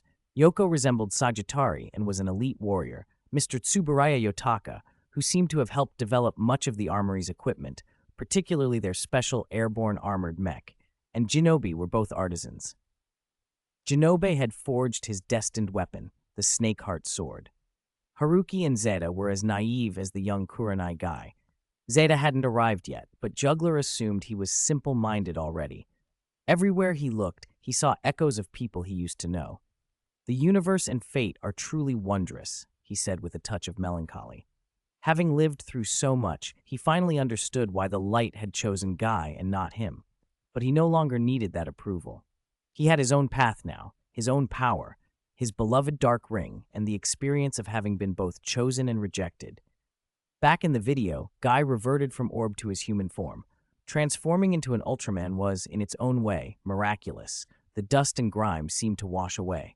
He held the orb caliber, and Juggler's words landed with quiet pain. Do you know how many people wanted it? His eyes were full of sadness and resignation. Be prepared, now your orb. Guy sensed his friend's feelings and tried to comfort him. There are people more capable than me, and that's you, Juggler, but— The light of orb chose you, Juggler interrupted, masking the hurt with feigned indifference. Even if you have objections, it won't change anything. At that moment, the orb caliber emitted a message, something about a greedy company hiring 2 people for 1 salary, asking its fresh hire to work hard. It seemed addressed mostly to Guy, but it also implied Juggler should help him. Good heavens, 1 salary for 2 people, so it's a bleak job at a black company, the bulletin board comments joked. At least the Rosso siblings each got a share. Juggler's working for free? Another chimed in. Maybe they wanted him to show off a little. Juggler seemed pretty sharp back then. Guy looked less bright, more naive, kind of like Haruki and Zeta now. Comments streamed across the screen.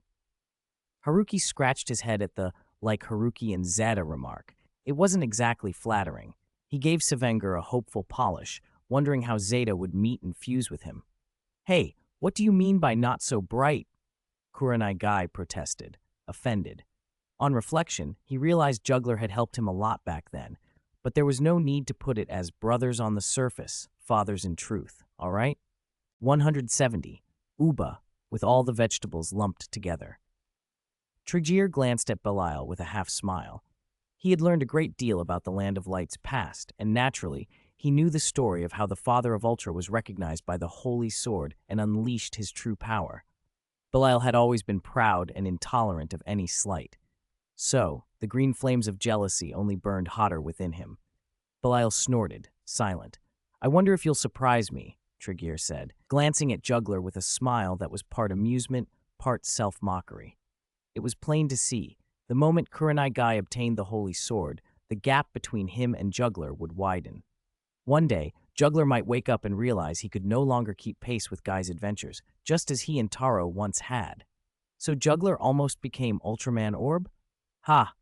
This is the real thing, not a knockoff like Aizen Makoto, came another voice. Most people would feel resentful, right? He was there first, and he was stronger. For a moment, many viewers felt a prick of sympathy for Juggler. If he hadn't pushed so hard, if he hadn't fought for it, seeing his best friend gain such power might have felt like a betrayal. But Juggler had given his all. In the end, he failed to win the recognition of the Circle of Light and the coveted power of light.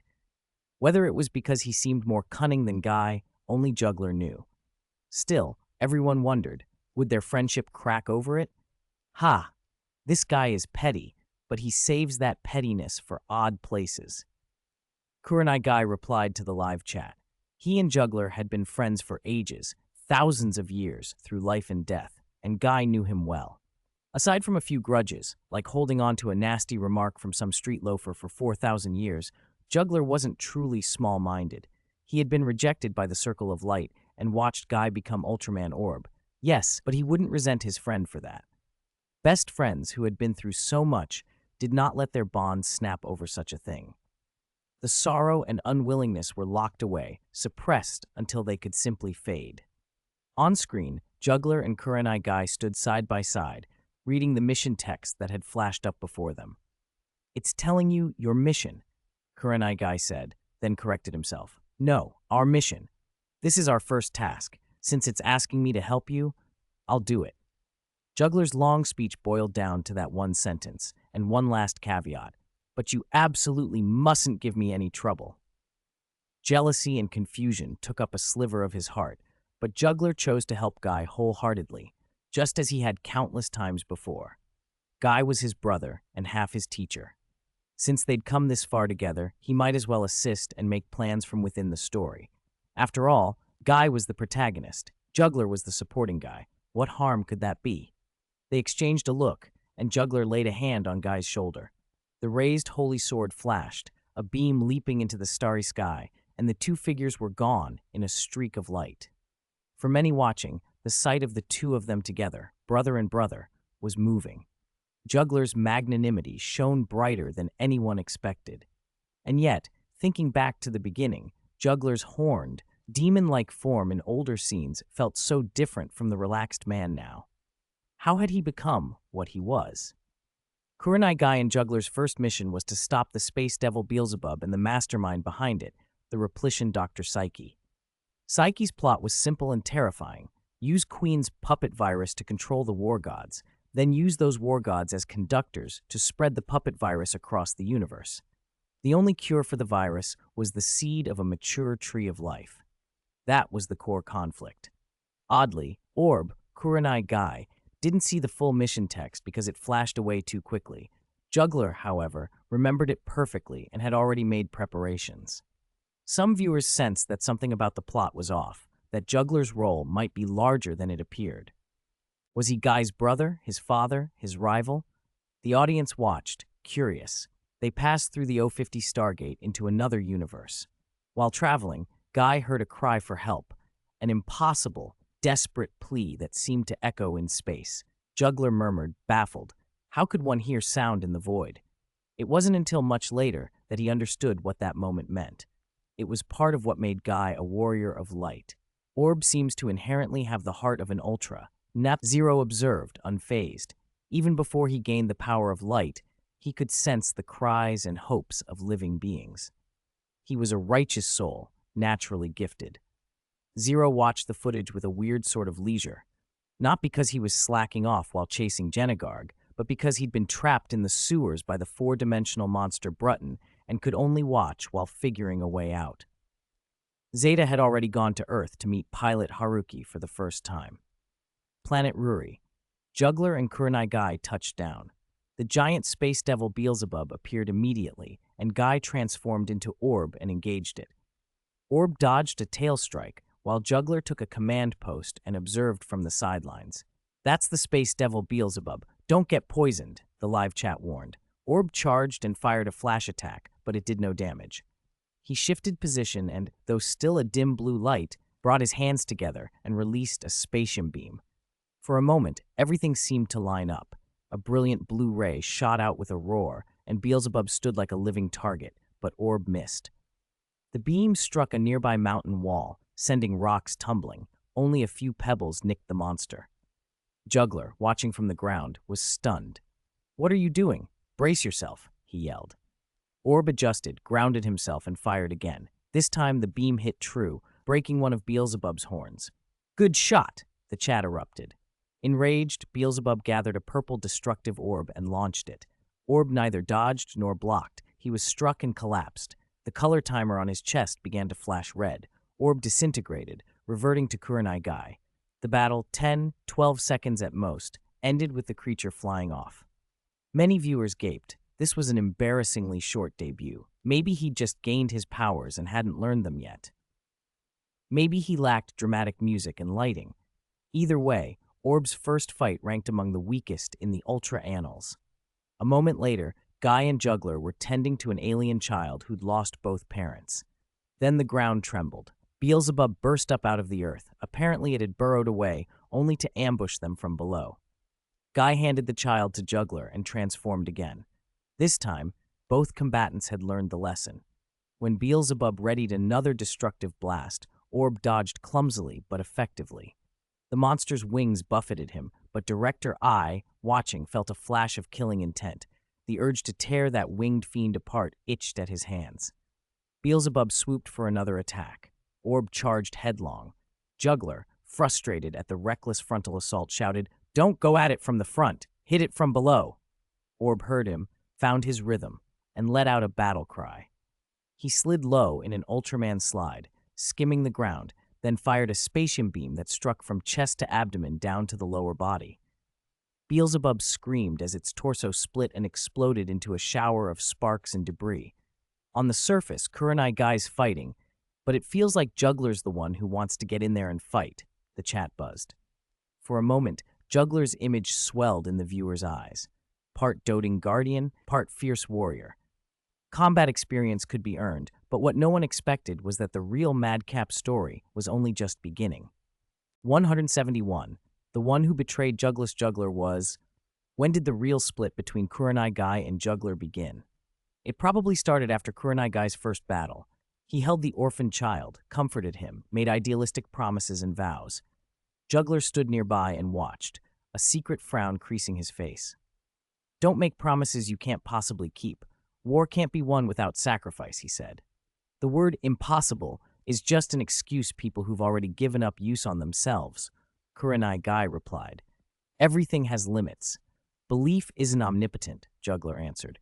He knew humans had limits, but Kurenai Guy's faith in his ideals went farther than Juggler could imagine. I believe what you're saying is right, but Kurenai Guy looked up at the sky and for the first time spoke the thought that had been weighing on him. Is it wrong for me to chase ideals? No. But it's naive, Juggler said. Then I guess I'll never be a clever man. Their conversation ended there. Kurenai Guy went back to the crying orphan and hummed the little tune he had carried for 1,000 years. Watching them, Juggler felt an odd mixture of irritation and something that almost looked like understanding. It's hard to say either of them is wrong, he thought. One chases ideals, the other focuses on reality. But haven't so many ultras set the example, turning the impossible into possible, fighting for the helpless? That is Ultraman, Kurenai Guy argued. For an idealistic ultra, belief is everything, Juggler admitted inwardly. But in so many worlds, among so many beings, how many can be an Ultraman like him? Wanting to lose nothing will only make you lose more. Their exchange sparked debate among those who watched. Kurenai Guy frowned and fell silent. Juggler, alone in the armory, let out a long breath. Thousands of years passed, and both of them knew their words weren't wrong. Yes, war often demands sacrifice. Hikari felt that cut too. He remembered the life solidification war. Even he, the scientist who had invented the technology, understood the cruel arithmetic of conflict. Yet Hikari, driven to madness by loss, had been pulled back from revenge by Mebius and the Guy's members. Mebius, who still spoke of making the impossible possible, and his companions had staunched that fall. Kurenai Guy, though, he didn't have a Mebius to infect people with righteous passion. Mebius might look young, but he wasn't naive. In the scene that followed, the two of them encountered the cosmic monster Bemstar. Kurenai Guy transformed, fired, and was knocked down, his battle barely 15 seconds long. Juggler, seeing him, complained that he was dizzy from such an idiot teammate. As they chased Bemstar, they ran into a Ganon Star freighter under attack by Burden. The pilots were the Queen's guards, Miyabi and Tachibana. Juggler jumped into the cockpit to handle the instruments, while Kurenai Guy transformed again and muttered, "He's running away and eating at the same time. I'm hungry too." An awful lot of viewers found that ridiculous. How could someone with such a handsome face be such an idiot? Then, watching Juggler pilot the ship and thread it safely through an asteroid field under Orb's cover, the audience erupted. He could drive a ship as well as he could fight. Nanny, coach, pilot. Why hadn't the Circle of Light granted him power? Orb kept hammering at Burden, but Burden ate every finishing beam and wasted Orb's energy. After several failed beam attacks, Orb switched to hand. On the ship, Miyabi and Tachibana had recovered. "Your piloting is amazing."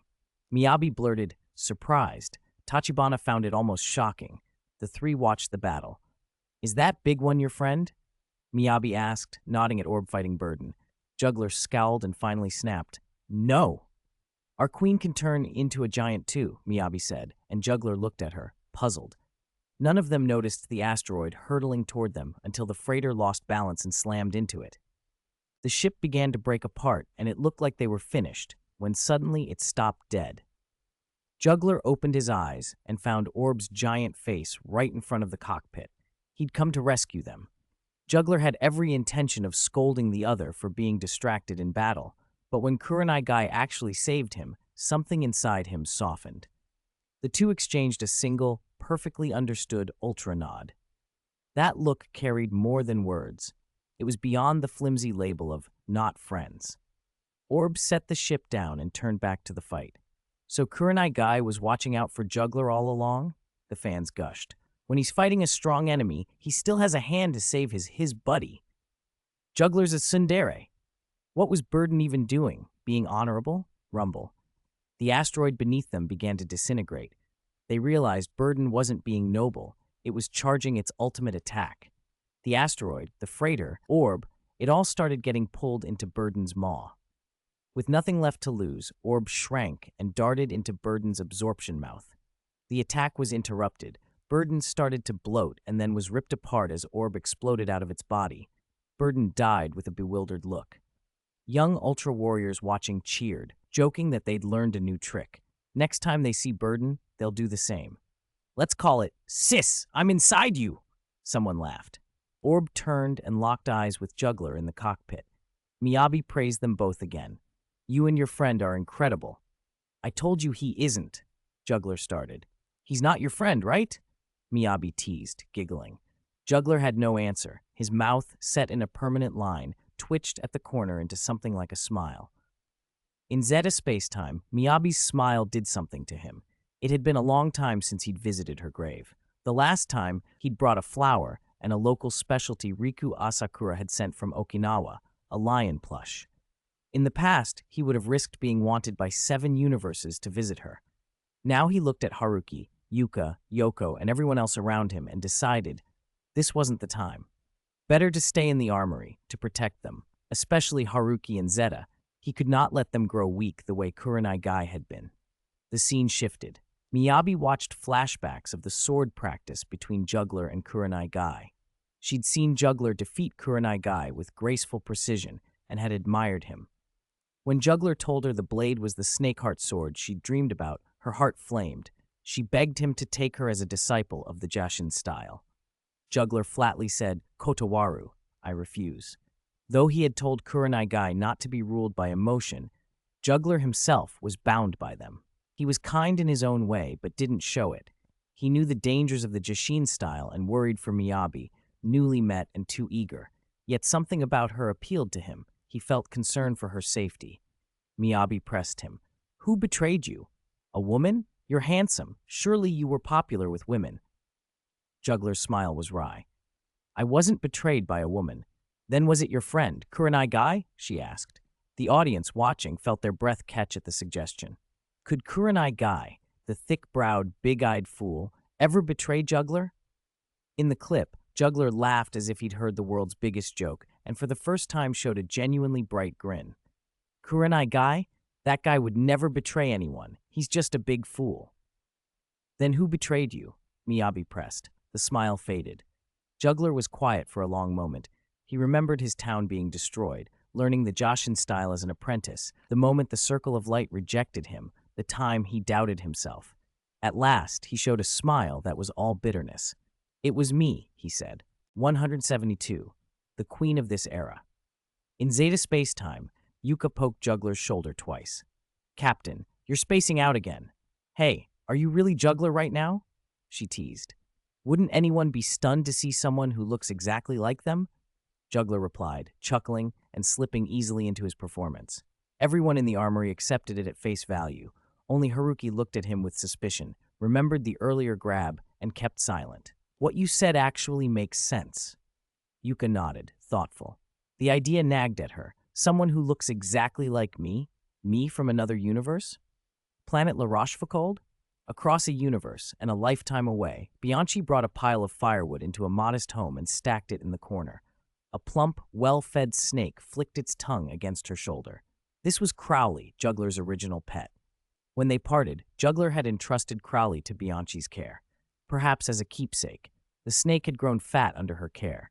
Old Master Genobe didn't answer. Bianchi glanced up and realized he was staring at the big screen in the sky. She turned, curious, and her eyes widened. Juggler was on the screen. "He's the same," she murmured, "but he seems different. Is this from a long time ago?" Bianchi's mind drifted to Juggler's last words when he'd left her. "Are you leaving?" "Yes. Will we meet again?" Who knows what the future holds? If some terrible rumor spreads across the universe, it's probably because Juggler stirred up trouble. Goodbye. She had watched him go, stroked the snake, and said, "Thank you. But we'll meet again, won't we, Crowley?" She didn't know there was another girl in a different universe who looked like her, who would pester Juggler when bored. Now, in this indirect way, the two met again. It wasn't a conventional reunion, and Bianchi felt nothing dramatic, only a soft curl of her lips as she watched the man on the screen. She looked like a quiet, sweet porcelain doll now, no trace of the yandere who once summoned monsters with the power of I think. Her eyes were clearer, but her admiration for Juggler remained. It was simply deeper, quieter. Shinobi watched her with a sigh. The girl's happy and painful memories were gone. She wasn't the woman she had been before. The only thing left, perhaps, was that constant love for Juggler. He almost found the words he'd wanted to say when Juggler left, but never did. You keep avoiding her, traveling to places she can never follow to spare her pain. But she never gives up. Even if you change worlds, she will find you and lose herself for you once more. On the screen, the footage continued. Juggler and his group were traveling to planet Dine. Miyabi and others mentioned Queen Amaterasu of Ganon Star. She could transform into a giant, but unlike Guy, she refused that power because she didn't want the sacrifices war demanded. At first glance, she seemed an idealist, like an ultra warrior. Even so, Juggler felt something off. Viewers watching the transmission found themselves nodding. This queen sounded noble. Then, in the next moment, their faces tightened. The high officials of Ganon Star seemed to be missing some essential sense of pragmatism. Inside Ganon Star's palace, the queen stood with Captain Shinra. Shinra, bold in the earlier scene, had been outmaneuvered. He'd come with explosives, planning to trade his life for Dr. Psyche's. But through a mix of Psyche's words and the queen's hopes for a peaceful resolution, Shinra had been persuaded to return. Worse, he'd handed over the blood collection device Psyche had given him, convinced Psyche only needed one drop of the queen's blood to end the war. The audience at home felt their brows knit.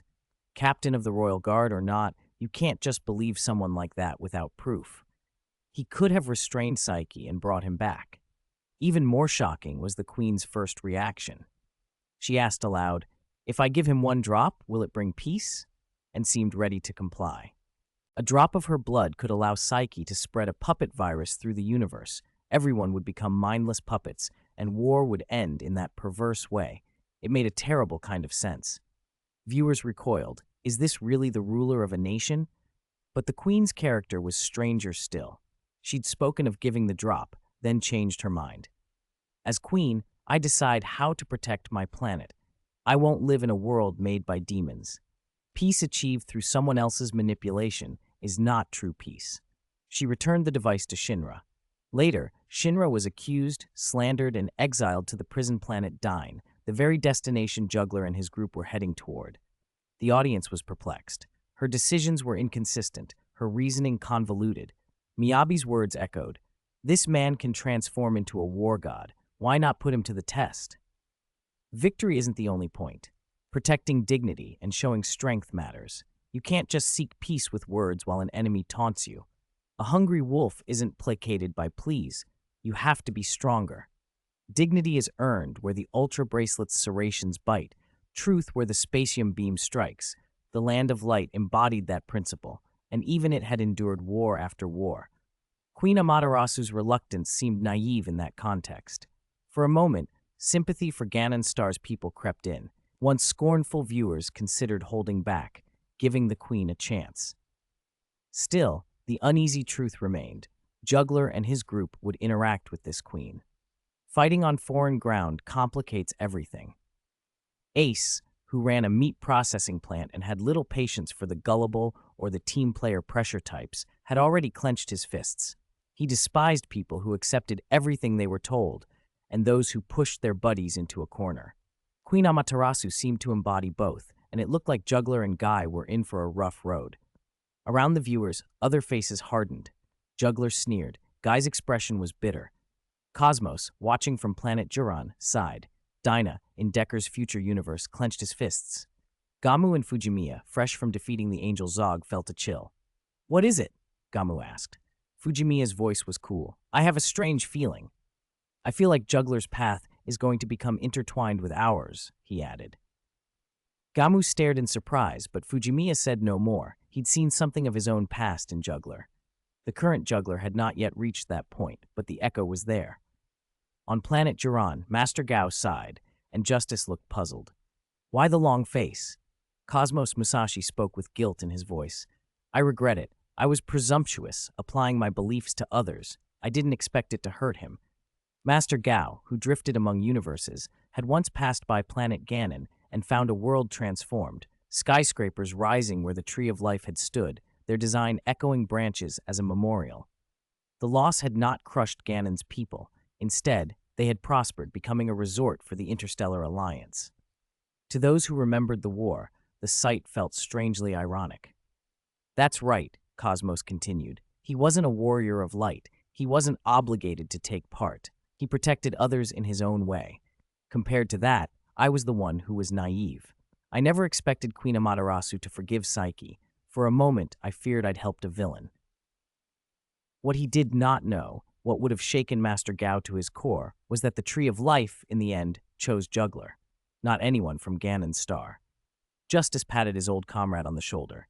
If you get the chance, apologize to him properly. But, he paused, gazing at Juggler's image on the screen and thinking of all the deeds the man had done, his recognition by the Land of Light, his own Ultra signature. He may no longer need your apology. He's found a way to move past his own history. The transmission kept rolling, but in living rooms and command centers across the cosmos, the same thoughts settled like dust. Whatever the future held, Juggler's path would leave a trace on many lives. Some healed, some wounded, and some forever changed. Planet Dine. Juggler's group split into two teams. Orb took on the monsters head-on, while Juggler and his companions attacked Psyche's base. Tachibana fired a few warning shots and then kicked the main gate wide open. The iron gate crashed down with a metallic roar that echoed across the compound. Juggler's eyes narrowed. A cold prickle crawled down his spine. "Do you know we were supposed to be stealthy?" he barked, his blood pressure rising. Miyabi patted his shoulder. "All right, let's go, Master." "Master?" The word stuck in Juggler's throat like a foreign coin. He growled, "What do you mean, Master?" He had never accepted anyone as his disciple. He certainly hadn't given Miyabi that title. Nearby, another pair, Master and Disciple, fell into their own quiet reflection. Video feeds showed Zero still trapped in the sewers and Zeta en route to Earth. Orb, struggling in mid-battle, met an old acquaintance from space, Ultraman Dyna. The senior warrior transformed on the spot, his body swelling with power and a raw aura that cowed the enemies around him. Strong-type Dyna. In a flurry, Dyna's red form delivered a single devastating blow that sent a Beelzebub, one that had been giving Orb trouble, flying into the sky where it exploded. On the other side, Orb wrestled with the fire monster Bird, Birdon, and another Beelzebub. If Juggler hadn't arrived in his ship and driven the beasts back with a wave of attacks, Orb might have ended up as battered as a certain captain. Moments later, Dyna landed a double kill with a Garnate Bomber. Orb, still relying on brute strength, was slammed to the ground by Burden's fireball. Everyone, human and Ultra, was trying to shine, except for Kurenai Guy, who took the brunt of the beatings. Burden slapped its wings and hopped toward him. Orb braced to get up when a red figure strode past and raised a fist to Burden's forehead. Have you ever seen a fist as big as a sandbag? Then the figure merely flicked the monster's forehead with 2 fingers. Electricity arced across Burden's body. Frightened, it spun and fled. Comments streamed by the feeds. "Holy moly, Juggler is so reliable. That's a real ace pilot." "Wait, Nako can change forms too? He has a red form? 2 fingers scared off Burden? This is the Burden that once wrecked Captain Zaffi. Why didn't we see this during the Hyper Zetan fight? Was he slacking then too? Could Master Gao transform as well? Probably not. In Time-Space Castle and against Hyper Zetan, he stayed in Luna form. He seems to have only that one form. Then he's like old Max, a true workaholic. Seeing the confident commentary, some people fell into thought. Master Gao went silent. Justice stood beside him, puzzled but amused. Adis and the others remembered Cosmos's overwhelming power in the Rainbow Dragon fight. In that 5-person battle, Cosmos and Justice had accounted for at least 70% of the output. Ginga and Victory still recalled Time-Space Castle. Master Gao had switched forms, looked incredible, fired a purification ray, and then vanished with someone, leaving the others to hold Edelgar alone until the end. "Feels like Cosmos is being misunderstood," Ginga muttered. "If I hadn't seen it, I'd be confused too," Victory replied, calm. On the field, Kai's usual intuition flared once more. Something was wrong with Juggler. He didn't hesitate and rushed toward him, exchanging a quick greeting with Asuka Shin. Taking a cue from his seniors, Kai even grunted, "Osu, something that would endear him even more to Juggler. Miyabi and her teammates had already rescued Captain Shinra and hurried back to join Juggler. Thrilled by the success, Miyabi called out, "Master, we rescued the captain!" The word lodged in Juggler again, one he normally rejected, but this time it didn't bother him. Strange as it felt, he found he didn't dislike it. In fact, a little acceptance bloomed. In the few days since they'd met, Miyabi had managed to open something in him that rarely opened for outsiders. Maybe, he thought, there would be a time to teach her the snake heart sword. Maybe. He hadn't decided. Too many things annoyed him now. Still, he smiled at Miyabi in a way he rarely allowed, the same half-smile he reserved for Kai. Before he could finish the smile, a scream sliced through the air. A Beelzebub lunged from the shadows, its eyes locked on Miyabi in the center. No one reacted in time except Juggler. He reached Miyabi in an instant and threw his body in front of her. The Beelzebub's poisonous stinger pierced his back. The chilling puppet virus surged into him. Despite fighting with all his will, Juggler was overwhelmed. His eyes turned blood red. Madness surged. He turned on his comrades. Kai, who had just arrived, grabbed him, shouting Juggler's name. Captain Shinra, thankfully, still carried a seed from the Tree of Life. He pressed it to Juggler and neutralized the poison. The physical toxin fell away, but a different poison spread through Juggler's mind. Old grievances and suppressed resentments roiled to the surface. Why had the Circle of Light rejected him? Why did someone like Kai, so simple and earnest, get the power of light? How had Kai surpassed him? Juggler's chest tightened. He had never envied his friends before, certainly not Kai, but doubt had crept in. Could an idealist like Kai really go far in this world alone? Did Kai deserve everything he'd been given? The thoughts poisoned his resolve.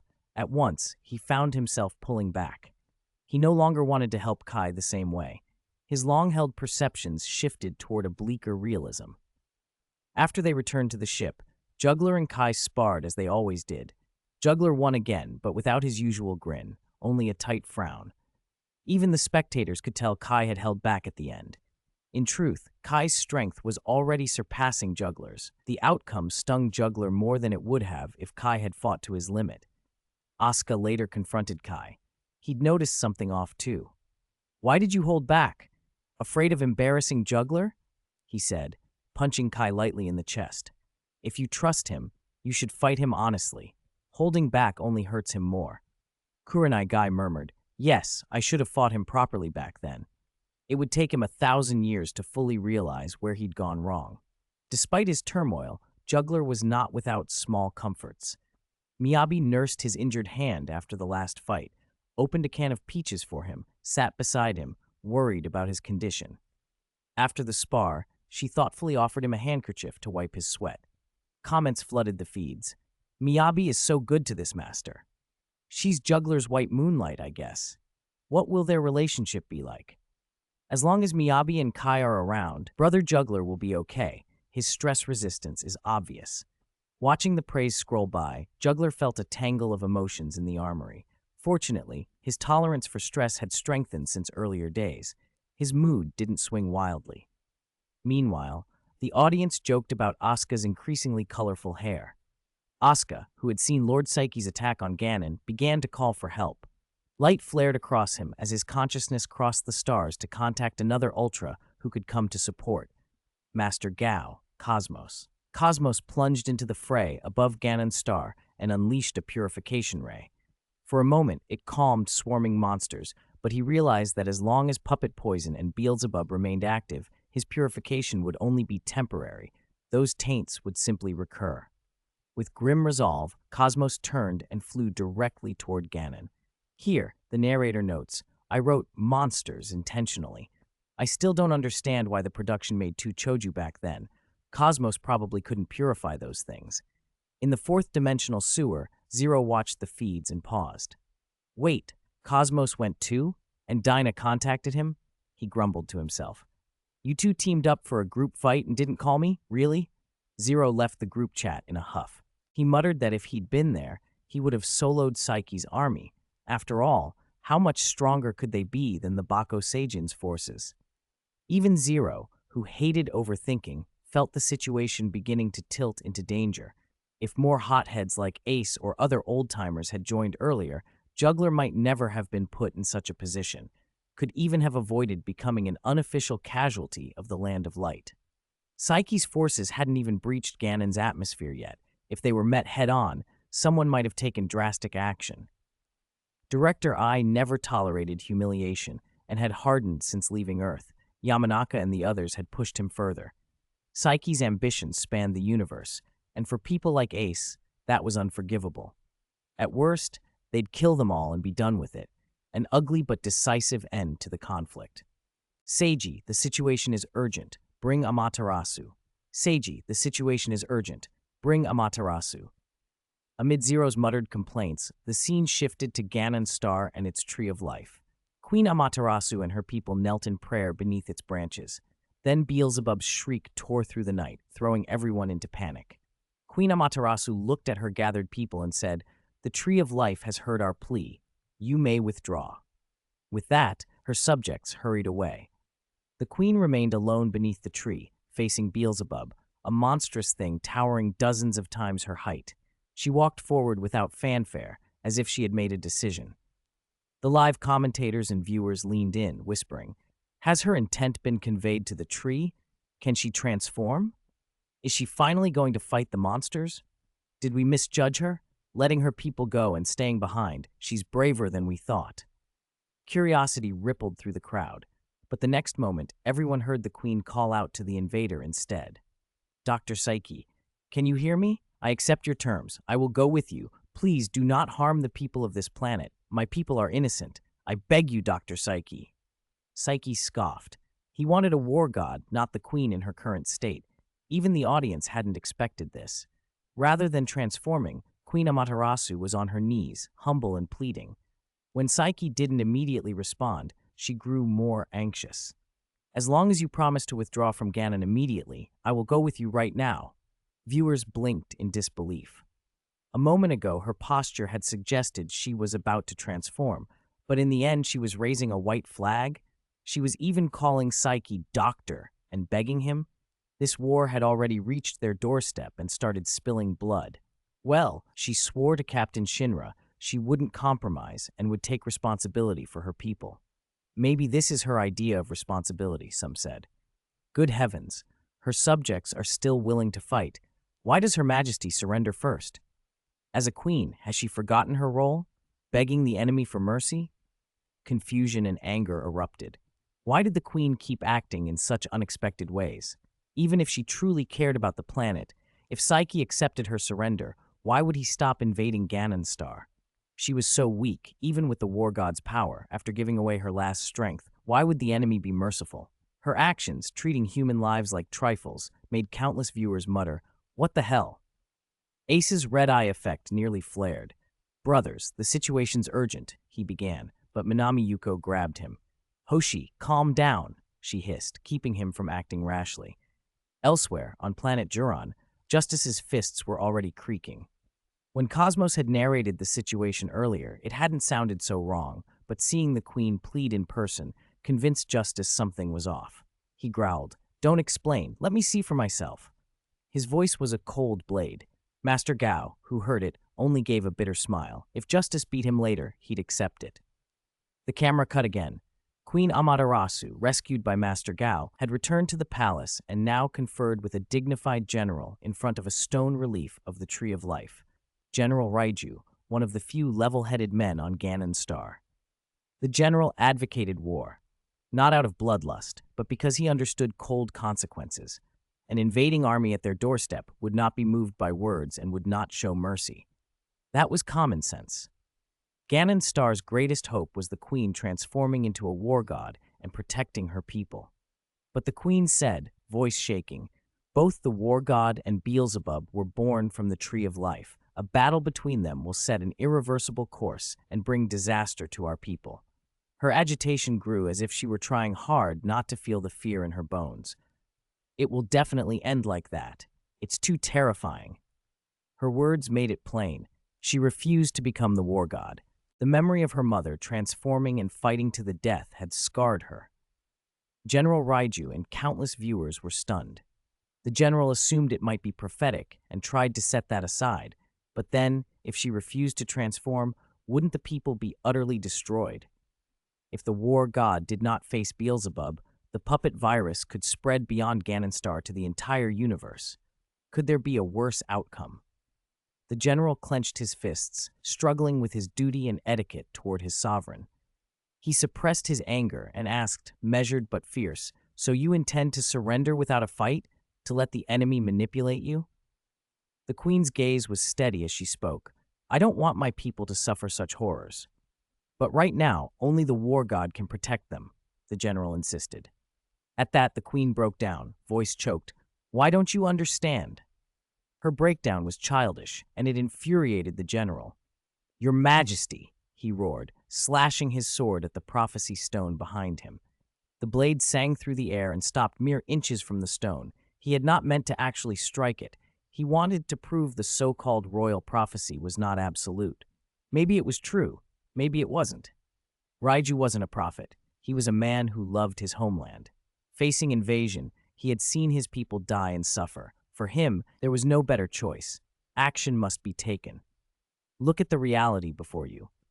The general left with a cold voice. Queen Amaterasu remained, weeping and feeling utterly wronged. The viewers watching exploded with outrage. Why is she crying now? Is this really the ruler of a nation? What is going on? Switch to manual control. Let me, this Steel 4 war criminal, handle everything. She's scared, that's all.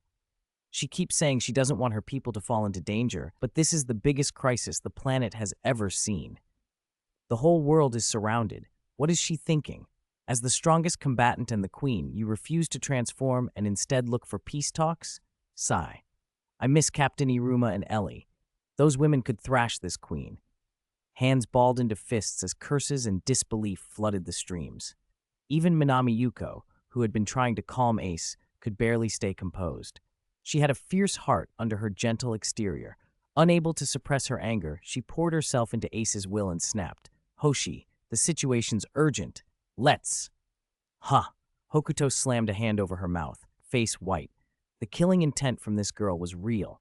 Meanwhile, Juggler, delighting in the chaos of the commentators, laughed outright when he saw so many people scolding the queen. He was a die-hard Ace fan and joined the chorus gleefully.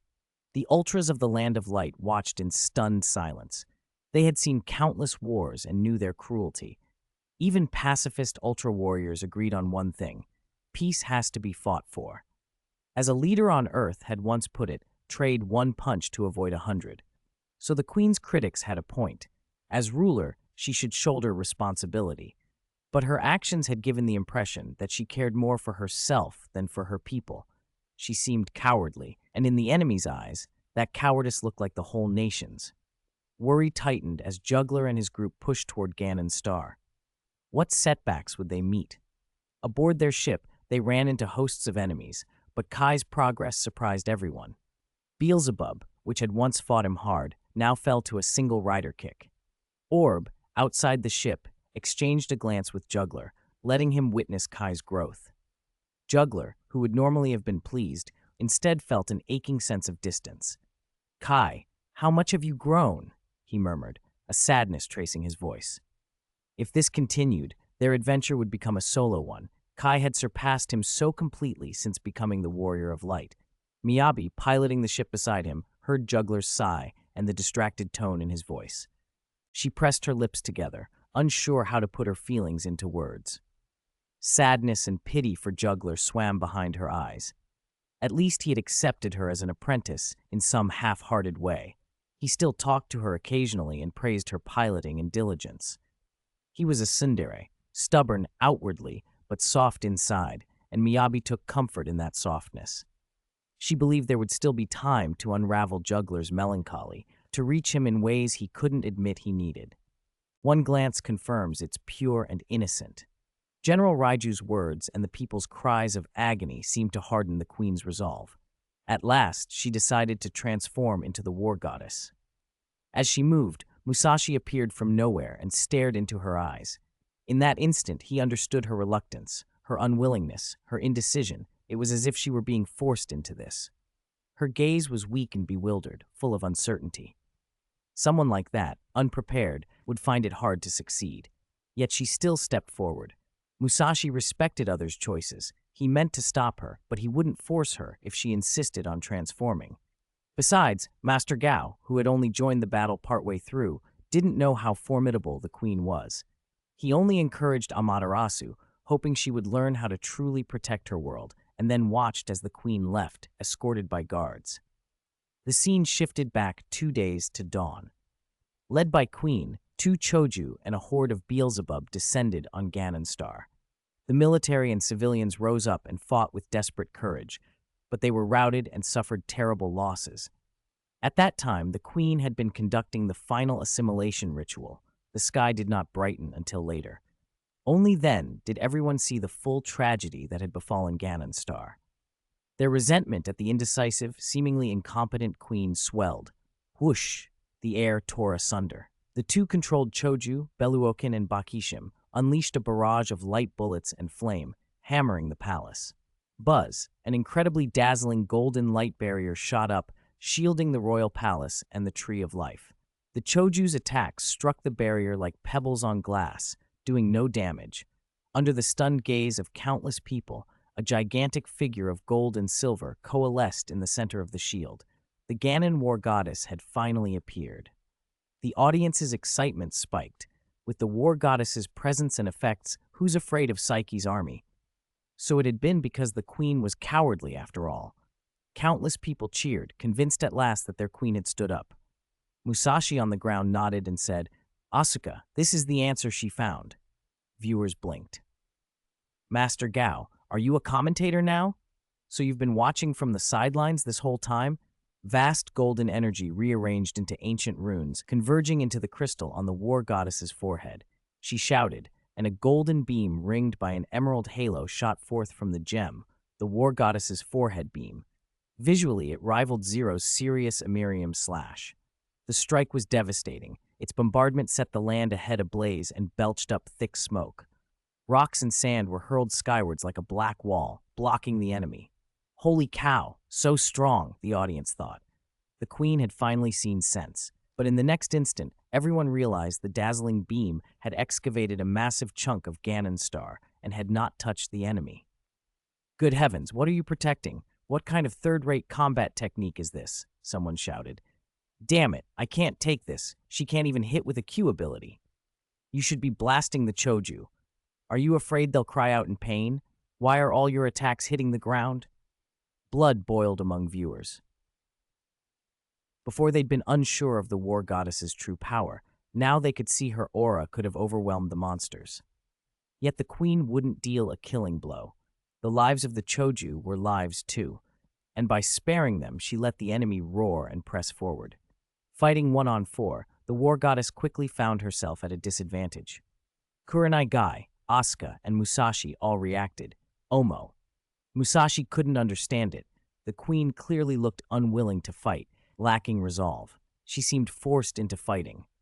Though she had immense power, she only defended passively, taking hits perhaps in the belief that doing so would make Psyche retreat and end the war. "I think the queen decided not to fight, which is why she transformed into the war goddess," Musashi blurted. "She won't attack proactively. We can't go against her wishes." Unwittingly, Musashi had been affected by Ganon Star's intelligence-dulling halo and said 2 baffling sentences. The audience wondered if Master Gao had even woken up. "Why are you just watching?" Even if out of respect for the queen's wishes, saving lives shouldn't be ignored.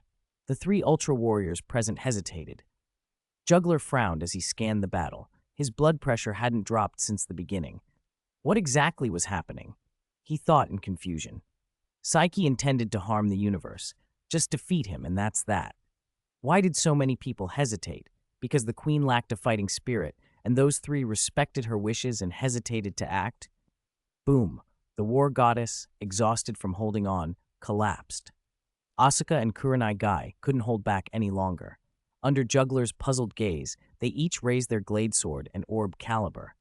2 colorful beams fell, blocking in front of the war goddess. Dinah and Orb intercepted, each taking on 2 Choju. Where did these 2 come from? Is Yapul doing export business? Ace muttered, scratching his head. Seeing his comrades, Musashi couldn't help but praise, "Faced with those cries of agony, you truly wouldn't stand idly by." Then Musashi resumed his almost play-by-play commentary, much to viewers' bewilderment. Even if he respected the queen's choice, as a warrior celebrated for compassion, he should have transformed and annihilated the enemy. Could this be a fake Zarab? Crunch. Justice clenched his fists. His killing intent seethed toward Master Gao's face. He couldn't understand what had come over Cosmos and Musashi. They were usually exemplary young men, but now they seemed different. The anger inside Justice grew. If he had been there, he would have darted at Psyche and settled him in Crusher mode. When he'd once been ordered by Dracian to judge Earth, Justice had been moved by humanity's cries. He defied orders and stood before countless humans to fight against a vastly superior force. Whatever their stances or identities, Justice believed in one thing: justice. He could not stand by and hear the lament of life go unanswered. Dinah and Orb surged in and beat the four enemies until they staggered. Orb, as ever, opened with a heavy blow and took down a Beelzebub outright. The viewers cheered. Relief and hope briefly replaced gloom. Kurenai Guy, that simpleton, had finally done something worthwhile. But as Orb finished off the Beelzebub, the queen shouted, "Wait, please wait! Don't kill them!" Silence. A deathly hush. The whole scene seemed to hold its breath until a roar of fury burst from the guest seats. "You son of a..." Hokuto's shout echoed. Director Ai, enraged, launched a vertical guillotine into the sky, but the thing in the sky was only a projection. The guillotine flew off and became a tiny white speck.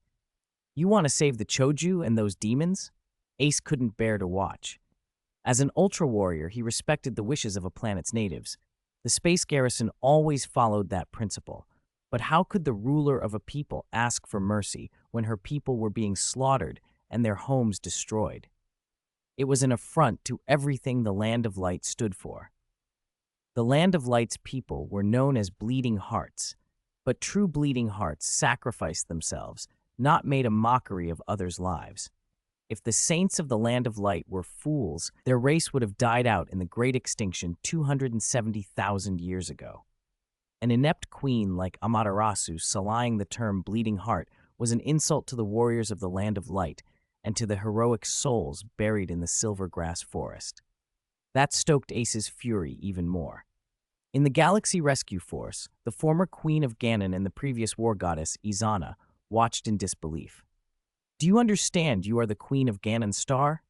she whispered. She hadn't expected her world to come to such ruin after she left Ganon and joined the Galaxy Rescue Force.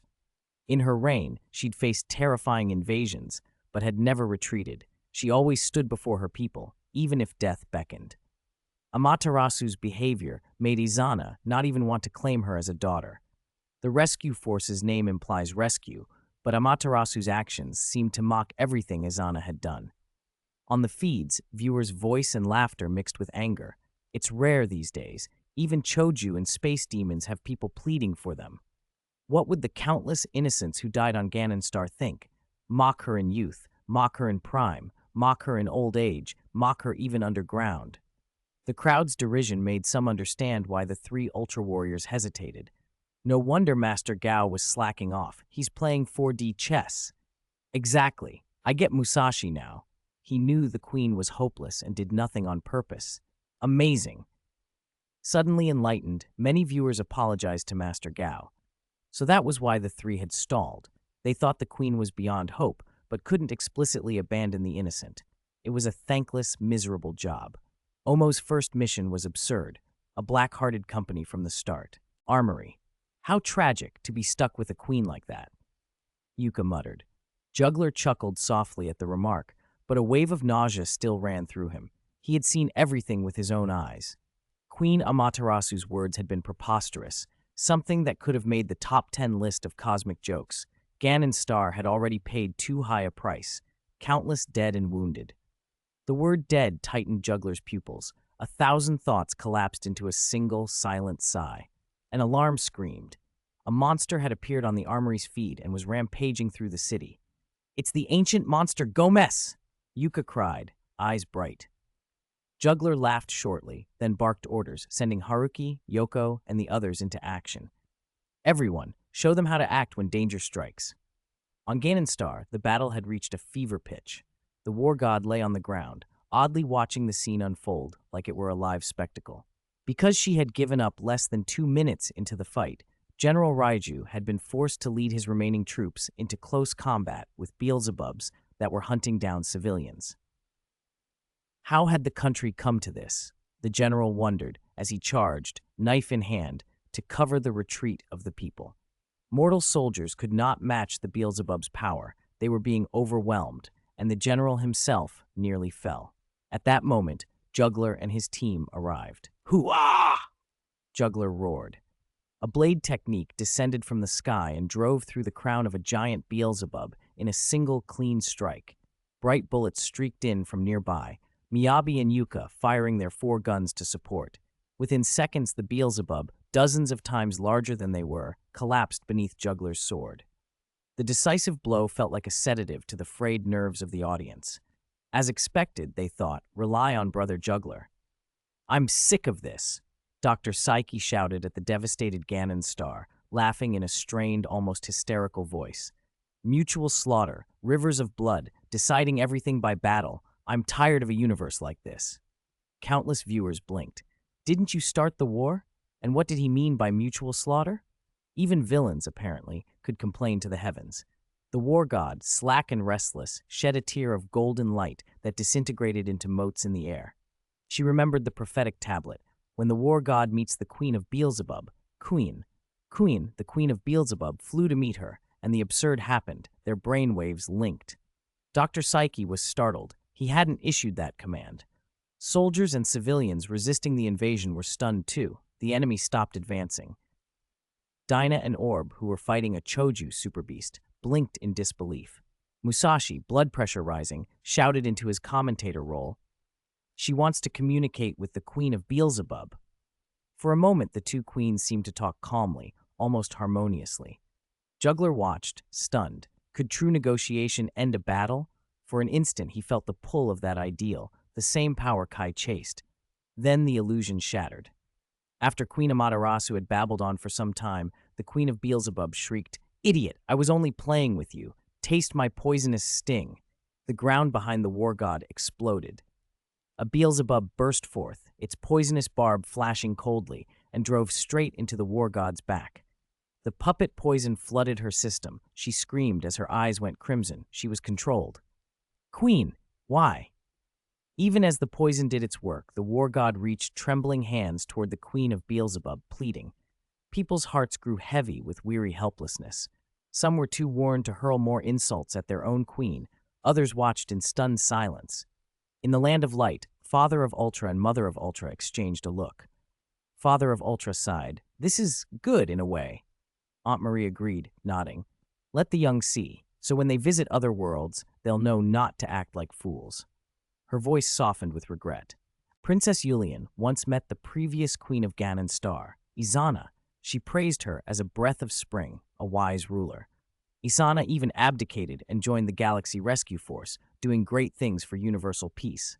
I never expected her daughter to be like this. Back on the battlefield, the war god, now a puppet of Psyche's army, gathered energy to assault Ganon Royal City. No one on screen or off felt much sympathy for a ruler who had become an instrument of destruction. If pity was due, it belonged to the planet's people. No one suspected that Queen Amaterasu was planning something even more outrageous. Musashi, who had been slacking, finally transformed and moved to restrain the berserk war god. Cosmos, mindful of the fact that the puppet poison could only be cured by the Tree of Life, held back in Luna mode, refusing to strike with force that might harm their queen. Observers unfamiliar with him thought Moon Mode was all he had. General Raiju, one of the few clear-headed high officers left, watched the war god's control with disbelief. After so many lives lost, what had Ganon Star gained? The Tree of Life seed can break the puppet poison. "Go," Shinra ordered. Shielded by General Raiju's team, Shinra, Juggler, and 2 others broke through the enemy lines toward the Tree of Life. Along the way, Shinra and Tachibana were intercepted by Beelzebubs. Only Juggler and Miyabi pressed on. Juggler felt the same bafflement he always did about the absurdities of war. He was cold on the surface, but warm inside. He rarely showed it the same way Kai did. He threw his snake-heart sword without hesitation. The blade spun through the air and sliced a fist-sized, rainbow-colored seed from the tree of life. Juggler leapt and snatched it with both hands. The snakeheart sword vanished somewhere into the wind. "Help me get my sword back," he shouted to Miyabi below. "Okay," she answered. One carried the seed, the other retrieved the treasured blade that had been with him since childhood. In the armory, Juggler's voice went faint. "Don't go," he murmured, lips trembling. Captain, what are you saying? I didn't hear you." Yuka poked his shoulder, jolting him back. He shook his head. At least, he told himself, hold on to the present. He centered himself, donned the reliable captain mask, and relayed tactical details to Yoko piloting Sevinger. Sevinger has 3 batteries. Each lasts 1 minute. Back on the front, Juggler moved forward, clutching the seed. "Kai, implant the seed into the queen's body," he shouted, hurling the rainbow seed with all his strength. Orb moved in the same instant. The two of them acted without words. Juggler didn't question whether Kai could catch the seed. He simply threw it. Kai didn't hesitate to reach out. The seed landed in his palm and exploded in golden radiance, forming into a long spear. Orb hurled it true. The spear struck the crystal on the war god's forehead. The seed was implanted. The puppet poison began to dissipate. "It worked," Juggler grinned. Despite his hatred for Queen Amaterasu, he had helped save her. At least that was some good. The tide of the battle began to shift. Spectators finally cheered. Juggler and Miyabi had given them a rare moment of peace in this chaotic war. Juggler wanted to share the victory with Miyabi. He turned and called down, "Hey, look, it worked." "You truly live up to being my master," she shouted back, raising the snakeheart sword above her head in a bright smile. Behind her, a Beelzebub screeched. Everything that followed happened in a heartbeat. Miyabi's protector instinct and duty threw her forward as a juvenile Beelzebub leapt for her. She adopted the Jashin style, Snakeheart style, sword stance, matching the monster blow for claw. Juggler's smile hadn't even faded before an uncontrollable terror ripped from his throat. "Miyabi, no, don't!" His voice trailed off as the creature's claw pierced Miyabi's abdomen. Flesh could not withstand a juvenile Beelzebub's claws. The wound was fatal. Silence fell. Viewers who had been cheering stopped breathing. Miyabi. A thin, sharp sound cut through Juggler's ears like thunder. His pupils tightened. The girl who had opened his peach can for him, the thoughtful one who had given him a handkerchief to wipe his sweat, the only person who had truly understood him in these days, fell. Juggler felt his mind go blank, everything dissolving into the whistling wind and the endless image of Miyabi collapsing. Rage surged in him, white-hot, as if it would burn his own body away. Why? Why had this happened? He roared, voice torn raw. There were no tears, only a well of grief and outrage that swelled and spilled, felt by every watcher. Fate had mocked him again. His homeworld had been destroyed when he was a child. He had risked everything to learn the Jashin style, wandered the universe, clinging to hope. He had fought his way to the top, only to be sidelined by fate and light, watching Kai fight while he remained a shadow. He had been grateful to find Miyabi, her warmth, her small tenderness, and she had brought him rare smiles. Now she was gone, felled in a war that felt like a bad joke, and Juggler had not even had a chance to finish teaching her the Jashin style she had begged to learn. The sound of his wail ripped into the chaos, raw and shattered, an answer to all the cruelty the war had handed him. 177. A madman sighs and questions the sword planet Rochefort. Bianchi watched the man in black. No tears fell from his eyes, and his hysterical roars had stopped. He wore an indifferent blank expression. Still, Bianchi felt as if Juggler were crying. She whispered his name, and then realized her own lips tasted salty, her own tears. Warm drops streamed uncontrollably from the corners of her eyes and rolled down her flushed cheeks. "Juggler, don't cry anymore." She choked out, sending comfort across time and space. The pet snake Juggler had given her crawled onto her shoulder and gently licked her tears away. Old Man Genobi stood silently beside her, listening to the girl's sobs with nothing but a long, tired sigh. Armory, Juggler stared, stunned, at the younger version of himself in the scene, and at Miyabi, eyes closed and still. He had thought he could watch this past calmly, but he couldn't. He rubbed the twitching underside of his eye and forced himself to be steady. He found Yuka's drink and took sip after sip, trying to anchor himself in the present. In the memory, a young Beelzebub lunged. Tachibana, holding Miyabi's cold body, had gone empty with shock, on the verge of being torn apart. The black-clad figure flashed like lightning and severed the demon's poisonous stinger. Juggler stepped between them. Shinra, arriving for support seconds later, slashed and finished the young Beelzebub. For an instant, Juggler returned to that same expressionless, indifferent face. But Miyabi's death had poured a blizzard over the small recent warmth in his heart. Tachibana's wails, "Wake up, Miyabi, wake up!" cut through him. The sight of Tachibana holding her, the grief in his voice, pierced something raw inside Juggler. More Beelzebub advanced, claws ready.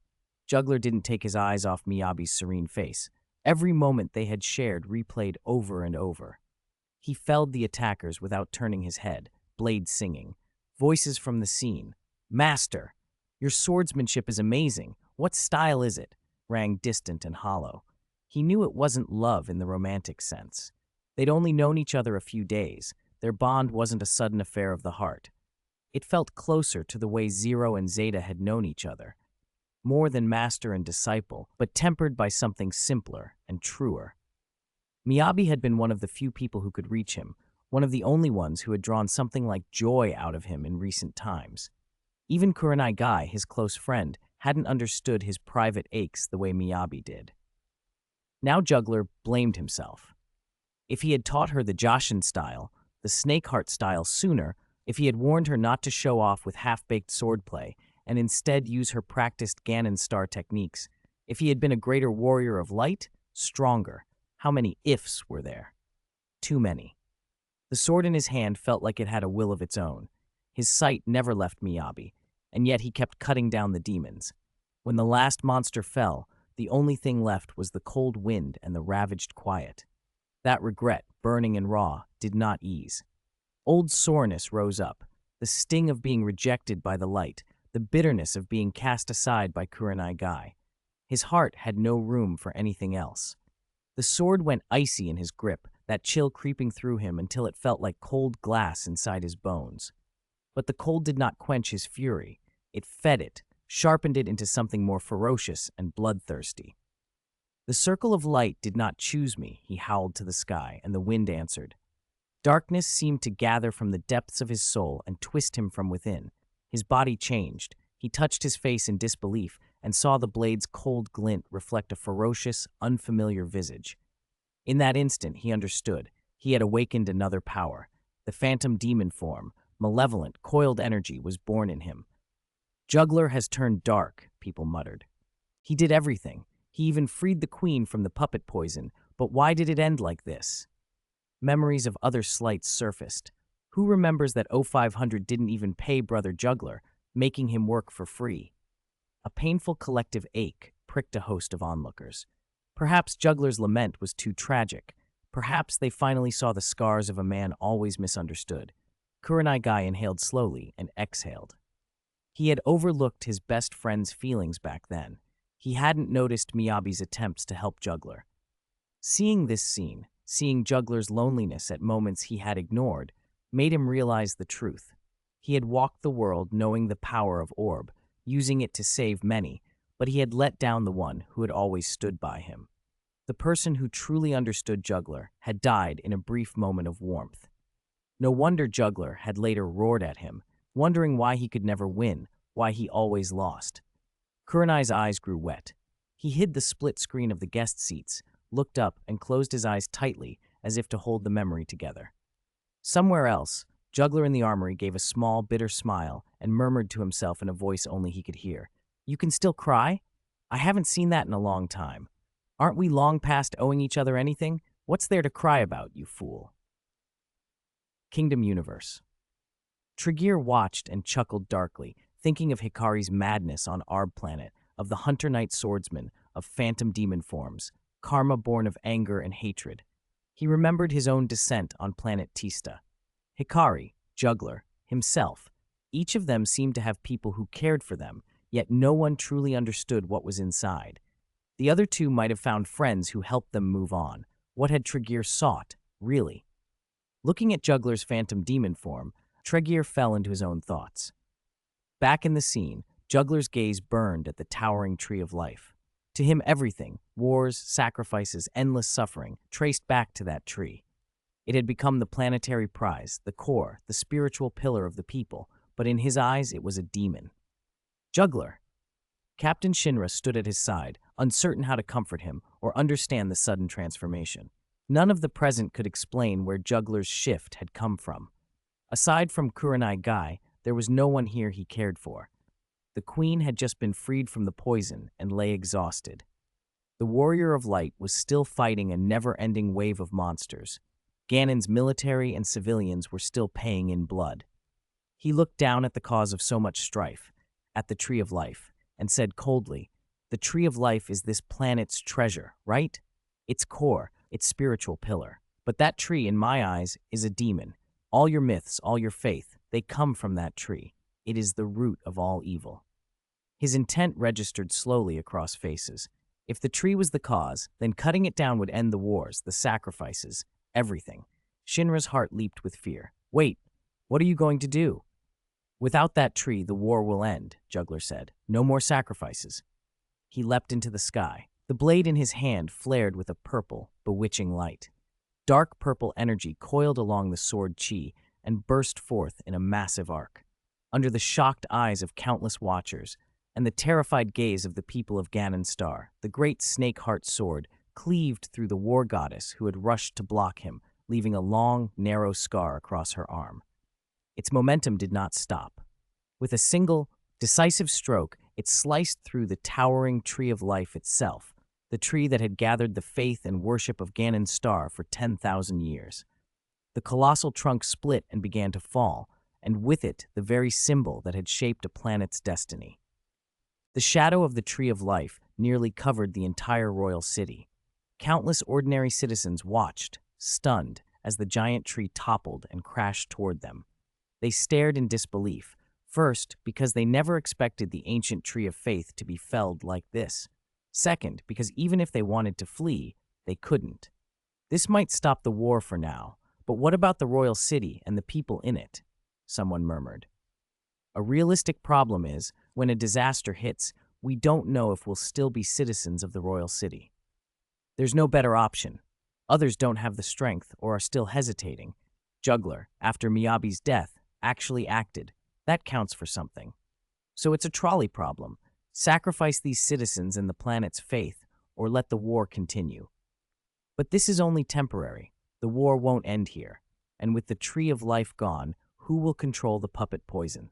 Juggler ignored how important the giant tree was. Viewers argued passionately. No one could say Juggler's action was entirely right, but no one really had the moral authority to call him wholly wrong either. As the tree fell and people were in danger, Psyche hurriedly ordered his men to retrieve the Tree of Life's seeds. No one knew a seed still existed on Earth. And Queen Amaterasu, who had been distant in her Omo state, finally remembered her duty as queen. Grief weighing on her, she used a beam from her forehead to blast the giant tree and the two Beelzebub fighting over the seeds into dust, saving countless lives in the royal city. Arguably, it was the only good thing she had done. Because of that act, Juggler didn't carry the full weight of blood on his hands. After releasing a technique, the war god collapsed and disintegrated back into Queen Amaterasu. Juggler landed heavily. Kai, who had reached the scene, stared at Juggler's demonic form in shock. "Is that you, Juggler? What happened?" In the next instant, Juggler returned to human shape and looked at the Tree of Life as it dissolved into golden motes of light. Relief and a proud smile touched his face. "I protected this planet," he said. He believed it. He had ended the damn war and saved countless lives, without the aid of the Circle of Light or the Ultra Warrior. Musashi and Asuka Shin arrived at that moment. "Is this your justice?" Musashi's words were cutting. "Having power doesn't mean you can do whatever you want." Asuka Shin frowned. When those two lines were spoken, Juggler visibly froze. "Wait, you're calling me an enemy?" His expression soured into bitter grievance. "I could have been a warrior of light, too." Asuka Shin cut him off without mercy.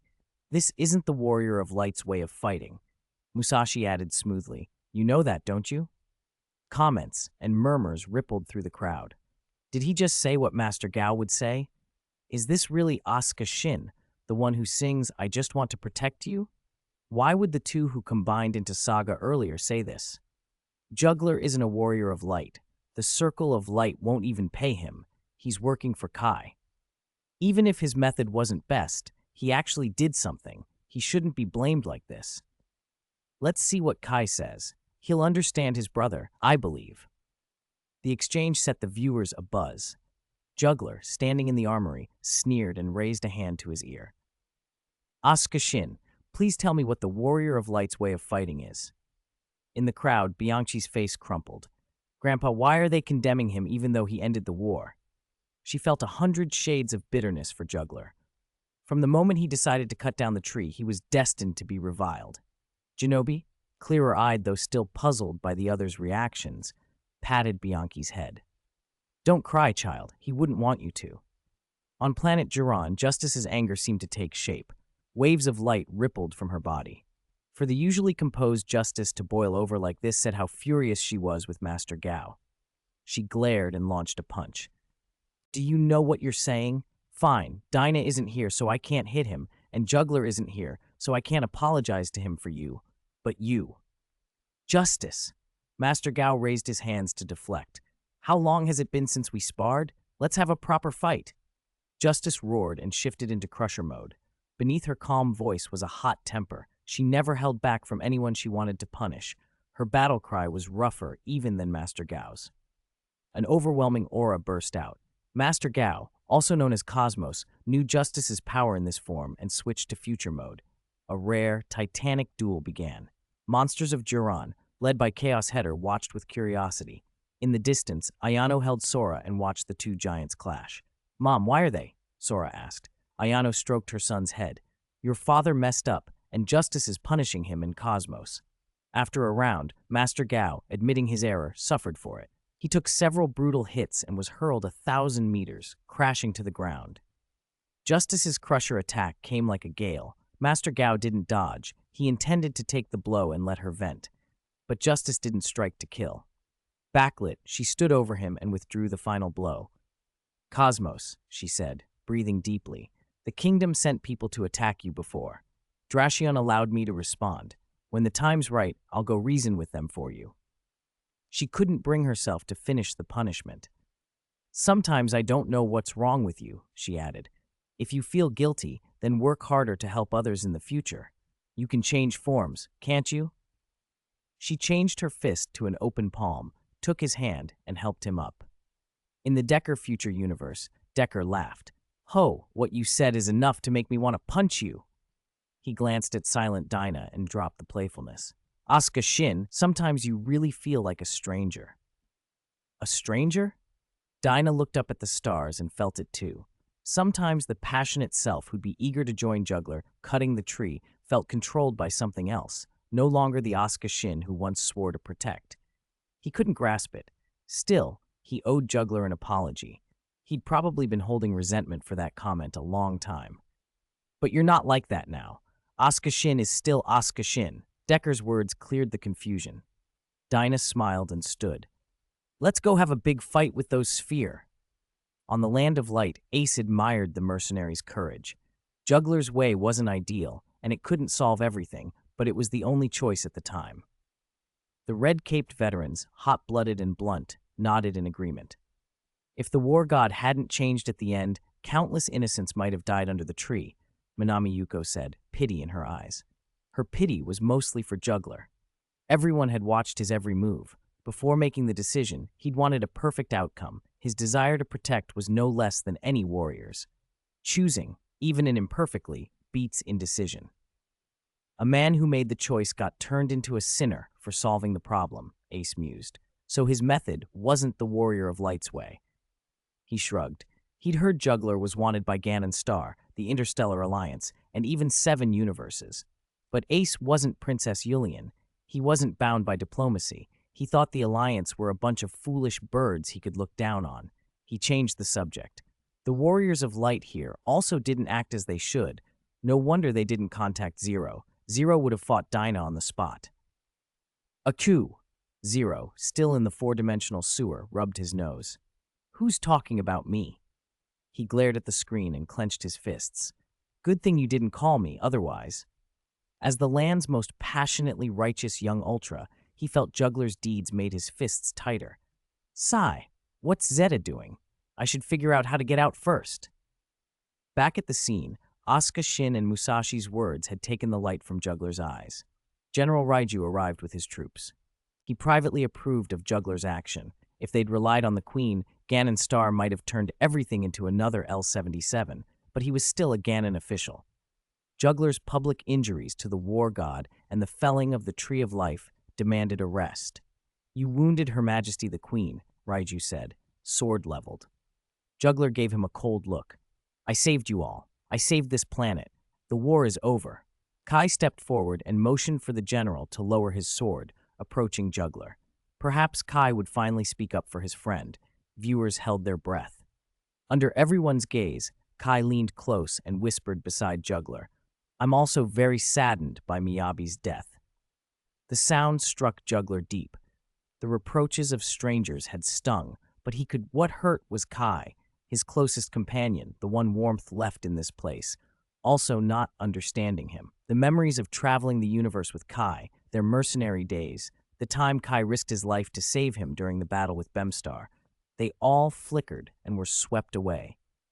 What remained was long-suppressed grievance and the feeling of being played by fate, the bitter unwillingness to always lose to Kai. Juggler's eyes went cold. He shoved away Kai's hand from his shoulder and met Kai's gaze with ice. There will always be sacrifices in war, he said. I understand, but even so, Kai. He cut him off. There was no warmth left. I will never help you again. Ignoring everyone's attempts to stop him, he used the power he'd just taken to launch himself into the sky, transforming into a purple ball of light and streaking away into the distance. The cold words he left behind stabbed at Kai's heart. My longtime friend and partner just said he would never help me again. P.S. Why isn't it Saturday yet? I want to rest. I want to watch Blazar. I heard there are 12 new monsters this season. I wonder if it's true. The ones revealed so far look awesome. Finally, not so many 7 elements. Taguchi, my Superman. 179, the biggest lie of my life. I'll never help you again. Juggler left. There's a saying, no sorrow is greater than a dead heart. That must have been how he felt. He departed with terrible resolve. Kurenai Guy had never seen him like that before. Juggler looked as if he were sneering, but the sight always made Kurenai Guy feel as though the man were silently crying. Still, the younger, simpler Kurenai Guy didn't chase after him. He stayed to help Ganon Star with the post-war affairs. The audience exploded with questions. Why hadn't he chased Juggler? Was the Kurenai Guy back then really the same calm wanderer in the guest seats now? Why such a difference in temper and emotional intelligence? People guessed Kurenai Guy hadn't yet understood the justice Juggler wanted to uphold, and that his final words were probably a last attempt to keep Juggler. But in that moment, nothing more could have done the trick. Juggler, in his phantom demon form, would go to Earth to avenge Miyabi, they said. He would pursue Psyche and Kuin without mercy. The farewell between the two best friends moved everyone.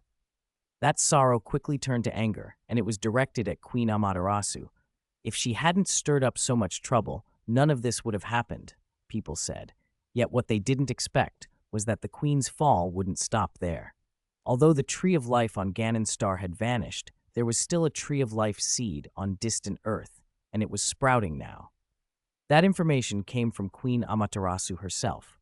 She didn't have some all-seeing prophecy. The explanation was far more mundane and ridiculous. A young man on Earth named Shohei had touched that fossilized seed in the deep sea. The contact somehow caused a quantum entanglement between them, allowing a limited mutual sense of each other's states. Scenes flashed before everyone's eyes, and only then did the audience realize what the Queen, lying on the ground making odd omo sounds during the battle, had been doing. While Ganon's military and civilians were suffering and the Warrior of Light was fighting a monstrous army, the Queen was cultivating feelings with Shohei in a mental space. The two were, by all appearances, having a cross-universe online relationship, touching, hugging, whispering. Even while the war god was being poisoned by the puppet toxin, Queen Amaterasu herself showed no sign of resistance. she concentrated entirely on embracing Shohei. She was a textbook love-struck idiot. And all of this started because Shohei touched a seed. The Tree of Life doubles as a matchmaker now, it seemed. On top of that, Shohei had a childhood friend who'd always liked him, so Amaterasu's timing was perfectly devastating for the friend. But the real shock was that Beelzebub Queen Quinn had sensed this too. Psyche's army immediately set sail for Earth. Good heavens, someone sits at home and trouble falls from the sky, people groaned. Earthlings called it bad luck. Queen Amaterasu then announced she wouldn't transform into the war god again. She told Psyche's forces she would not meet them again. But not long after, she sensed Shohei on Earth being attacked by Beelzebub. Her expression changed. On the spot, she abdicated and declared she would go to Earth, stating plainly, "I want to protect the Tree of Life." The viewers stared at the screen in disbelief. A heavyweight contestant had just revealed herself, sanctimonious, foolish, selfish, hopelessly lovesick, and a poor fighter, was now rushing to Earth. General Raiju beside her went ashen.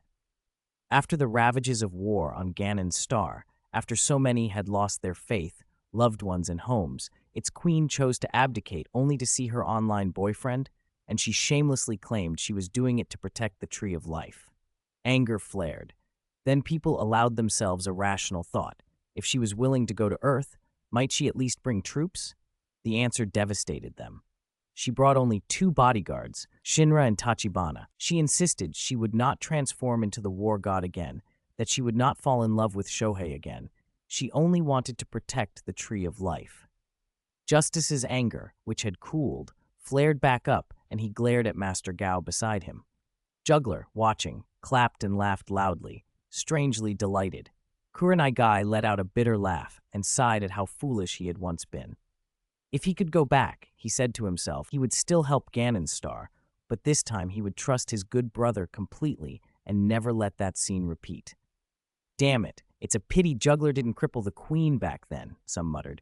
Now she's coming to Earth? What a disaster. They're a perfect match, others said. The queen and Shohei are 2 peas in a pod. The consensus was, Earth was unlucky. In Gaia's spacetime, Gamu and Fujimiya finally understood why they'd had premonitions about Queen Amaterasu being involved with them. Could it be that one day they too would say something to Juggler that'd make him furious, just like Musashi and Asuka before them? Gamu hesitated. Fujimiya, looking at Amaterasu with disgust, said he doubted it. Thankfully she wasn't an Earthling, or his old temper might have blown up. Since it's the future, let's plan ahead, Fujimiya said coldly. That place shouldn't be the Earth we're on. He meant to remember that, and he trusted his future self. The scene shifted. Kurenai Guy transformed into Orb and flew to Earth. Juggler's earlier verbal abuse of him flashed through Kurenai's mind, leaving him confused and wanting to slap himself.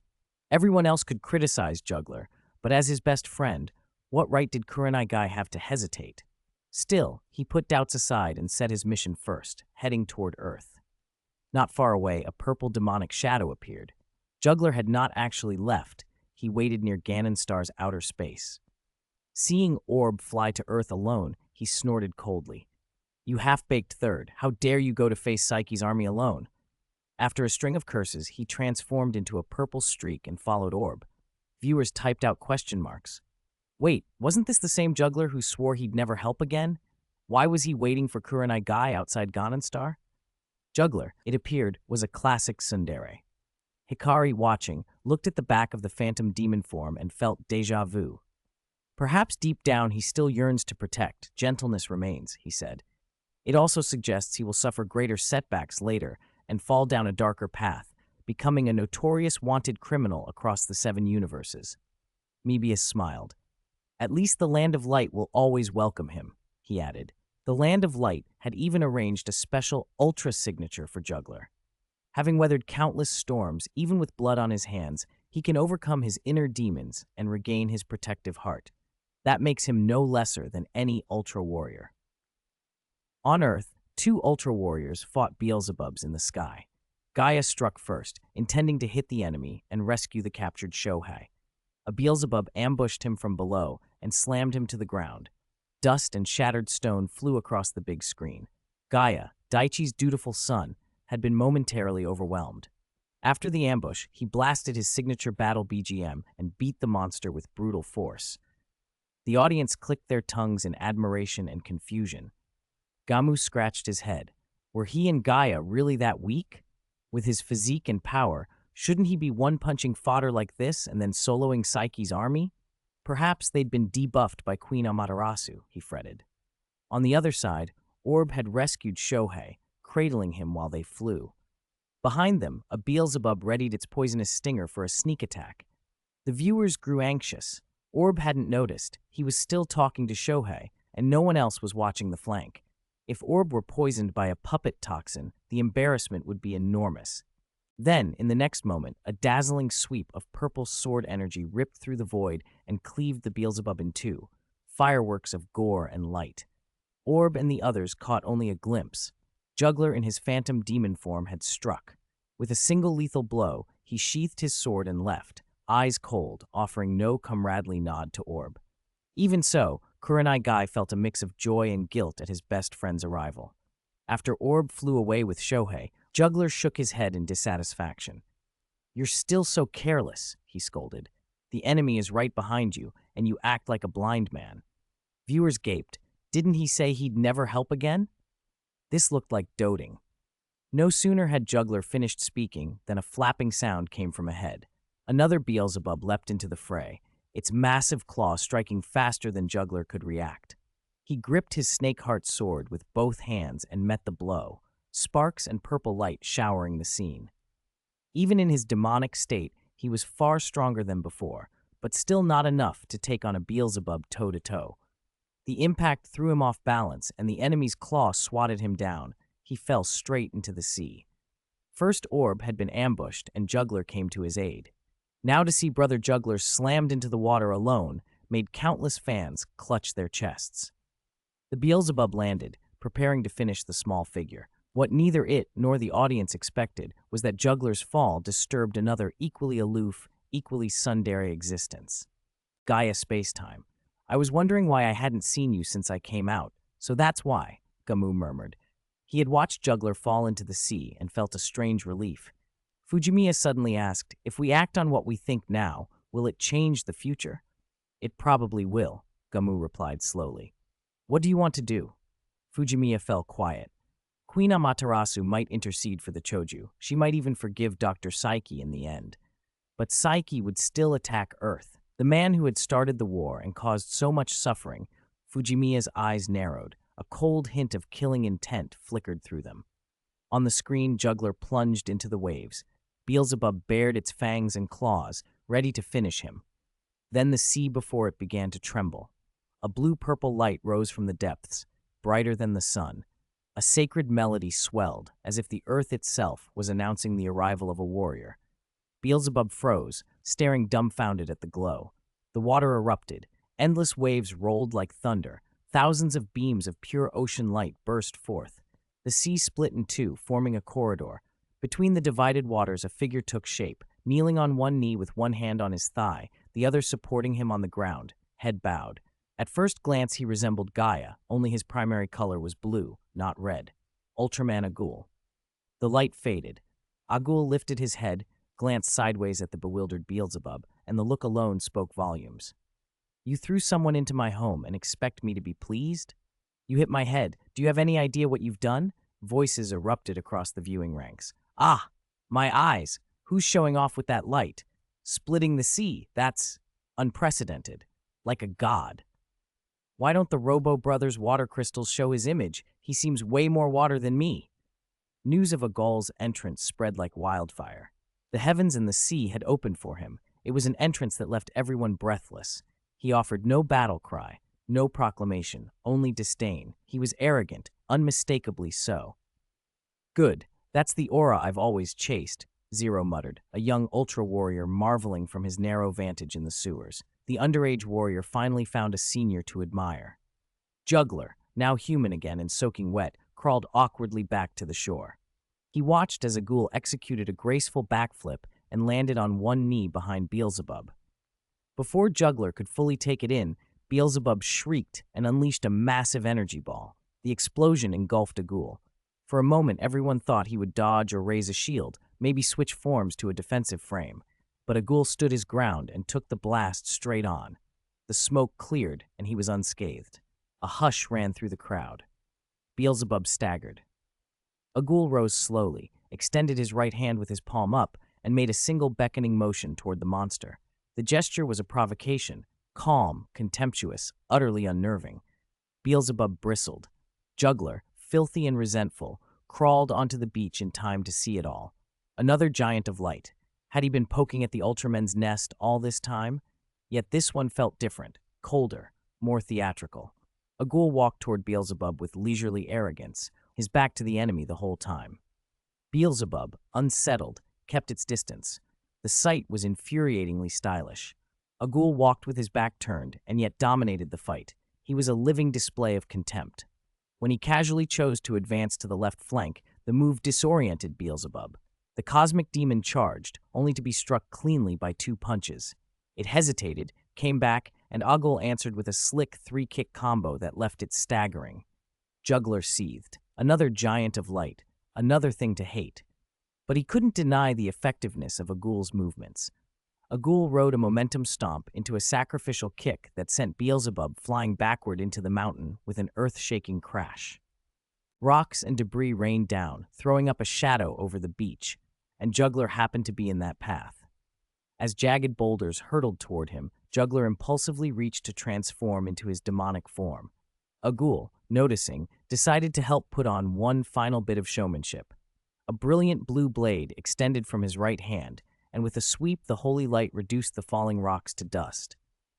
He even turned his head to do it. Part performance, part courtesy, keeping Juggler from being crushed. Juggler's pride burned. At the moment he resented Ultraman the most. At the moment his heart still smarted from being bested by 3 Ultras. He had been saved by 1. He snarled, "I don't need your help." Despite his words, he wasn't finished. He leapt at the dazed Beelzebub and slashed with his sword. Sparks flew, and the monster howled. Agul folded his arms and watched with mild curiosity. Juggler found his rhythm, overwhelmed by a fierce need to prove himself. He smashed a decisive blow that shattered Beelzebub's left eye. But Juggler was small compared to the beast. A brutal tail sweep sent him skidding into a crater. As he lay dazed, Agul resumed the music, the undercurrent that had accompanied his every move, and with a single photon crusher blast, the monster collapsed into dust. The battle ended as theatrically as it had begun. Fujimiya approached the injured Juggler and said in that slightly provocative way he always had, "Your fighting style is too outrageous." It wasn't meant as mockery. Fujimiya's prideful form of concern was oddly gentle, but to Juggler it felt like a lecture, like all the times Asuka and Musashi had scolded him. "Don't mind me. I have my own fighting style," Juggler snapped. Fujimiya smiled. "It just reminded me of old times. You're fighting with someone inside yourself, aren't you?" Juggler, the former villain, the protagonist's conflicted friend who had once strayed, was a mirror of Fujimiya's past. Fujimiya added softly, "I just want to tell you, you can't win alone." Juggler, shaggy and stubborn, lifted his chin. "I'll insist on fighting alone to the end, and I'll defeat my opponent." With that, he turned and walked away without looking back. His solitary silhouette made more than one person ache. "Brother Juggler's really broken," someone murmured. "He wouldn't sound hoarse like that normally." He was broken by Guy. I'd be crushed too. But Fujimiya's right, light alone is hard to shine. I hope he can find friends who will treat him like family. Back at the armory, Yuka's eyes went wide. He said, he insisted on fighting alone. "Captain, did you hear that?" Juggler glanced at her, puzzled by her alarm. Yuka explained, "He looks so much like you. You two might have similarities. This place is a family. You can't go off saying you'll fight alone." Yoko walked into the command room, stunned. "What? The captain plans to fight alone?" Haruki, close behind, flinched. "What? He's going to abandon us?" Zeta, merged with Haruki and shouting from the Miracle House, added, What? What are you talking about?" The young crew clamored around Juggler. He frowned, reached out, and tapped each of their heads in turn. "What's all the noise? Get to work. Yoko and Haruki, write your sortie reports. Yuka, do as you please, hurry up." "Understood," the 3 chorused. "Osu," they corrected themselves, then grinned. Juggler watched them go with the faintest of smiles. They're really a handful. Just like you back then, Fujimiya's voice trailed off, remembering.